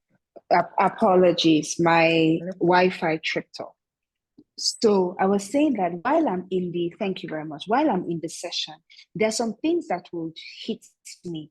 That right there in the session, I write in my notepad action. I'll write action in capital letters, I'll underline it, and I'll write 1 or 2 things. That's an action point from that thing that person has said. So the next day after this coaching session or whatever, I go back to my notes and then I begin to draw out. I don't do too many things. I draw out what are all the things that this woman has said or this man has said. And how can I now begin to put it? What is the thing that she has said that now makes sense in my life? So let's say I've been in this session now, all the things that I've said. Okay. So maybe point number one I would write is maybe I've spoken about adversity. I've spoken about love, I've spoken about whatever.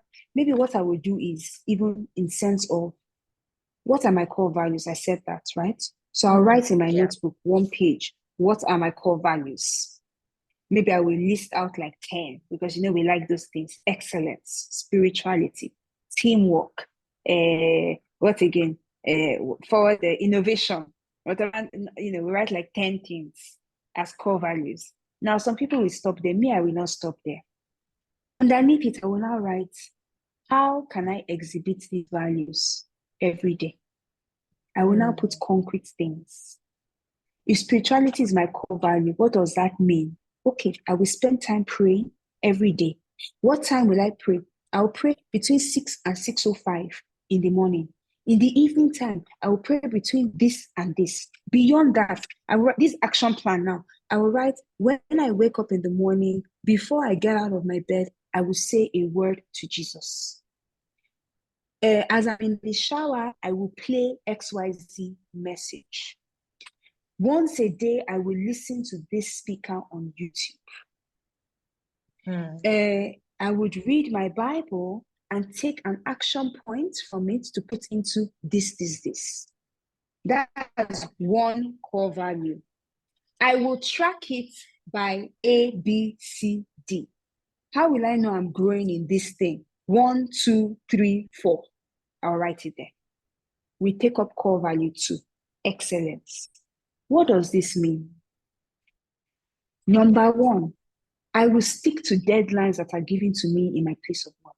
Number 2, I will submit error-free work consistently. Number 3, I will put time to study 1 hour per day or 1 hour per week or whatever in my field of this. Number 4, I will take this course here. Number 5, I will do what. How will I know I'm growing? Number 1, I will receive feedback from my line manager saying that I have grown in A, B, C, D, E.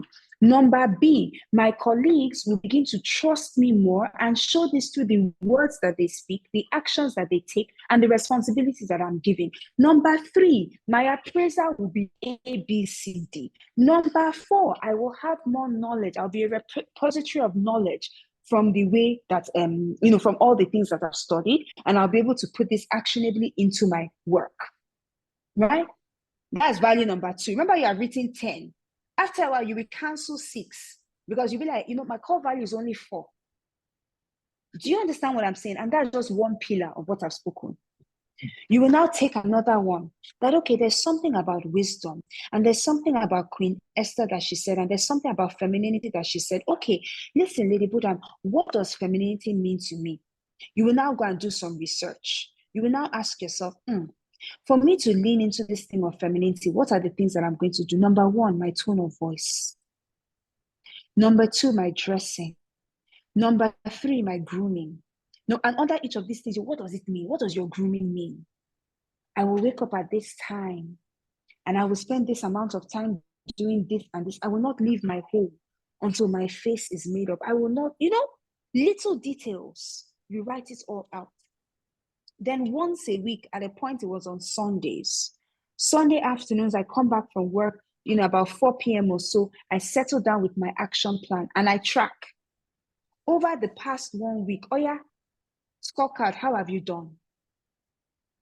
Spirituality, did you spend time with the Lord? Did you do this thing you said? Did you track it? Then you do action plan for the next week. That, okay, I failed here, I failed there. Okay, cool. Femininity, how did you do? Did you have a shower morning and evening? Did you do your face or there? Did you dress in this way? Were your nails done? Were this done? How did you track? Every week you're tracking your growth. So I won't just tell you that I've grown. I can draw the trajectory of my growth curve, at least from 2018 until today. Discipline is a lifestyle, is it? What time do you wake up in the morning? How often do you stay awake? When you wake up, and we say all sorts of things sometimes that sound noble. Me, I wake up at 4:30 a.m. every day, and so what? When you wake up at 4:30 a.m., what do you do? Robin Sharma has a book, I think it's called the 5 a.m. Club, right? And he speaks of 30, 30, 30. So you wake up, you do 30 minutes of exercise, you read something inspirational 30 minutes, you meditate for 30 minutes. How are you? So you read the book, you were gingered. My God, my God. Look at something. Then what next? How do you transform that into your own life to say, okay, I wake up in the morning, I pray. You don't need to do 3 hours, 4 hours. Some people of you, you're apostles and whatever, you can be going. But consistency will far outweigh one-off growth spurts any day, anytime. If you're able to pray when you have 2 hours once every 3 weeks, you're not going to go far. The person that puts in 5 minutes every day, give them 2 years, they will outpray you, carry more power than you they will out, I don't even know what, you are under the table when they're concerned. 5 minutes every day over 2 years versus you, 2 hours once every 2 weeks for the same 2 years. Consistency. So you say, I wake up every morning. Some of us, we still wake up at that 4:30. We're very good. Then we spend the first 40 minutes of our day scrolling through social media and ingesting nonsense. Those women are not on this call anyway. Then when people are talking, be like, me too. I wake up at 4:30 a.m. Every morning I'm up at 4:30. Everybody be like, wow. You're like, yes, so because, in this life, discipline is like a thing. I can't even be sleeping when my mates are up. You are up to do what? You carry power for what? You might as well sleep. You might as well sleep until 7. Because if you're waking up at 4:30, it's not ideal. You might as well just really sleep. You wake up at 4:30, you have your plan. 4:30, I wake up in the morning. As soon as I wake up, and that's how, if I show you this, my other phone, I have like 7 alarms in the morning between 5 a.m. and 6:55 a.m. I have at least 7 alarms on this phone. Alarm telling me to wake up and, go and make my cup of tea. Then the alarm that tells me it's time to start my prayer. Then the alarm that tells me it's time to start my exercise. Then the alarm that tells me that it's time to go and have my shower. Then the alarm that tells me it's time to begin wrapping up my day so I can start getting to work. Then the alarm that tells me it's time to start getting into my car. Literally 7 different alarms that I have first thing in the morning to calibrate myself. I'm not leaving anything to chance. My destiny is too precious to leave to chance.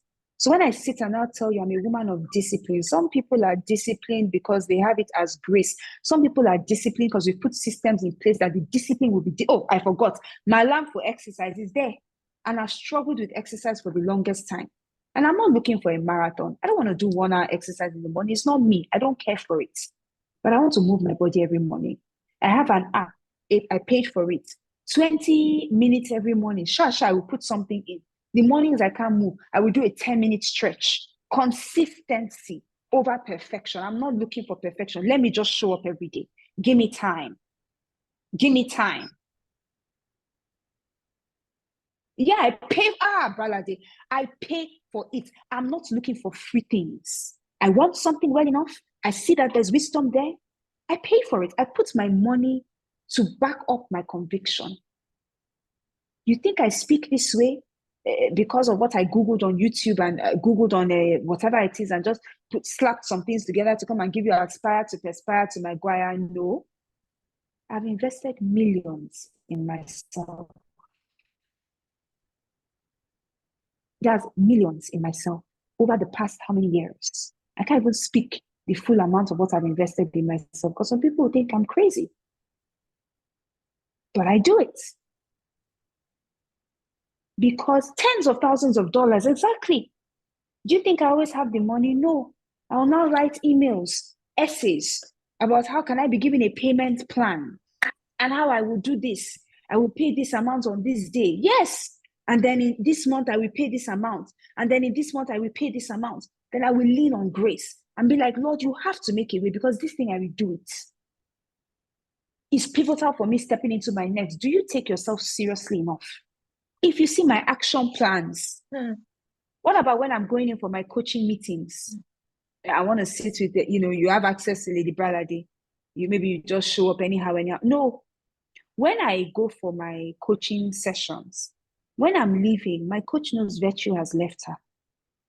I go first of all with a presentation that I've done about where I was in a coaching session with my coach earlier on this year. I had a presentation first about where I am and, my journey so far, my trajectory, what I've achieved, the areas of growth I still need, then a whole list of questions. I'm not just, my time, I don't know. I'm the CEO of the organization that's called me. It's up to me to decide how my shares will increase every year. It's up to me to decide how I'll grow as an organization. You cannot invest in me if I'm not choosing to invest in myself.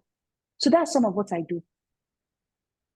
Then I surround myself with a circle that helps me grow bigger. How would Lady Balade be in my circle and I want to be complacent in life? Possible. Have you seen the woman? We were in one thing together. We're still doing that thing when she was telling me that she's also in another mentorship thing. Then she's also joining another thing. Then she's also, I said, who are you? So me too. Even the balls I wanted to drop, I'll quickly get up, brush myself. Oh yeah, Lady Bodam, try again. Oh yeah, be going. She's a woman like you. Oh yeah, be going. You cannot be the smartest person in your circle. You cannot be the most accomplished in your circle. You cannot be the most intelligent in your circle. You can't enter the room and people will be hailing you like, my God, before you enter this room, there was nobody. I'm not even interested in being in those kind of rooms. That's the majority of your rooms where you are the king, queen, and they are hailing you. Quickly shift, adjust, and step into higher realms. Brady, I don't know if that helped the question, if that answered the question that you asked. I'm going to stop here. If Bolo at first face, I'm just looking at, she's just like, what is going? Oh my Yeah, God. you guys, did you hear what she said? She said she doesn't know if that answers. Can you answer? Because I was answering for you. All of you with a call. Can you answer? It's Let me answered. tell you I'm going to answer with what another Lady said. Sassy. Yeah. Ma'am, Who is going to show up next meeting with their video on? Let me tell you another thing we do when stuff is free. Like when we have looked up and down, how is this thing free? How is this thing free? And we cannot decipher. We just decide that we'll pay with our attention. We'll pay by anything that person intended. By the time we finish, Hey. we'll be like, it's actually this is the dream I had. But at that point, what are we doing? We're like, we're going to make your time, your intelligence, your wisdom, your intellect, your effort, we're going to make it count. Like she said, not so bragging. Yes. The brother was the first person on the call. Why? Like, why? Why is the why? Like, no. Okay. Or you could think like Body just loves to show you her face. On Sunday evening, she also don't have anything to do. No. No, it's because of what you're used to. And when you're used to this, it becomes what you're used to is mediocrity in many cases. And when what you're used to is mediocrity, you start to look for enablers of their mediocrity. And then you start to keep the friends who tolerate the mediocrity. And you let the Come good on. ones go because they're stressing your Come life on. out. And you're not about that kind of stress. Yeah, I know myself. I know how I used to move my life. I know. And there's one thing Coach Ofon said. He said, I will not be complicit in your mediocrity. So myself and Lady Hey. Boda were here to move you from mediocrity to excellence. And don't think mediocrity means that, oh, you're failing in life. The truth is that what you mastered, even in 1 month, the level can be mediocrity. So it doesn't mean you're not growing. It just means that how are you going to Yes. stretch? How are you going to grow? And more than anything, what you said now, Lady Bodam, is how will you know? You cannot be known only within yourself. How will you know? How will your property appear to all? All right, thank you, Lady Boda. Oh my gosh, this call will be the most watched call. I know. And your wave is waving, wave is giving, your intelligence is intelligencing, and we're here for all of it. Thank you, Lady Bolu, for always anchoring and steering us. And you guys celebrate Lady Boda in the chat. I appreciate you. You know we you love have you, my Lady Bodam. I love you. Thank you so much for having me. And thank you, Lady So Brandy, much. for just being you. Honestly, you're such a gem, such a gift to all of us. All of us. God bless you. God bless you. Thank you, Lady Boda. Thank Thank you. you. Bye. Good night, ladies. All right, everyone. Good night. Have a wonderful night rest.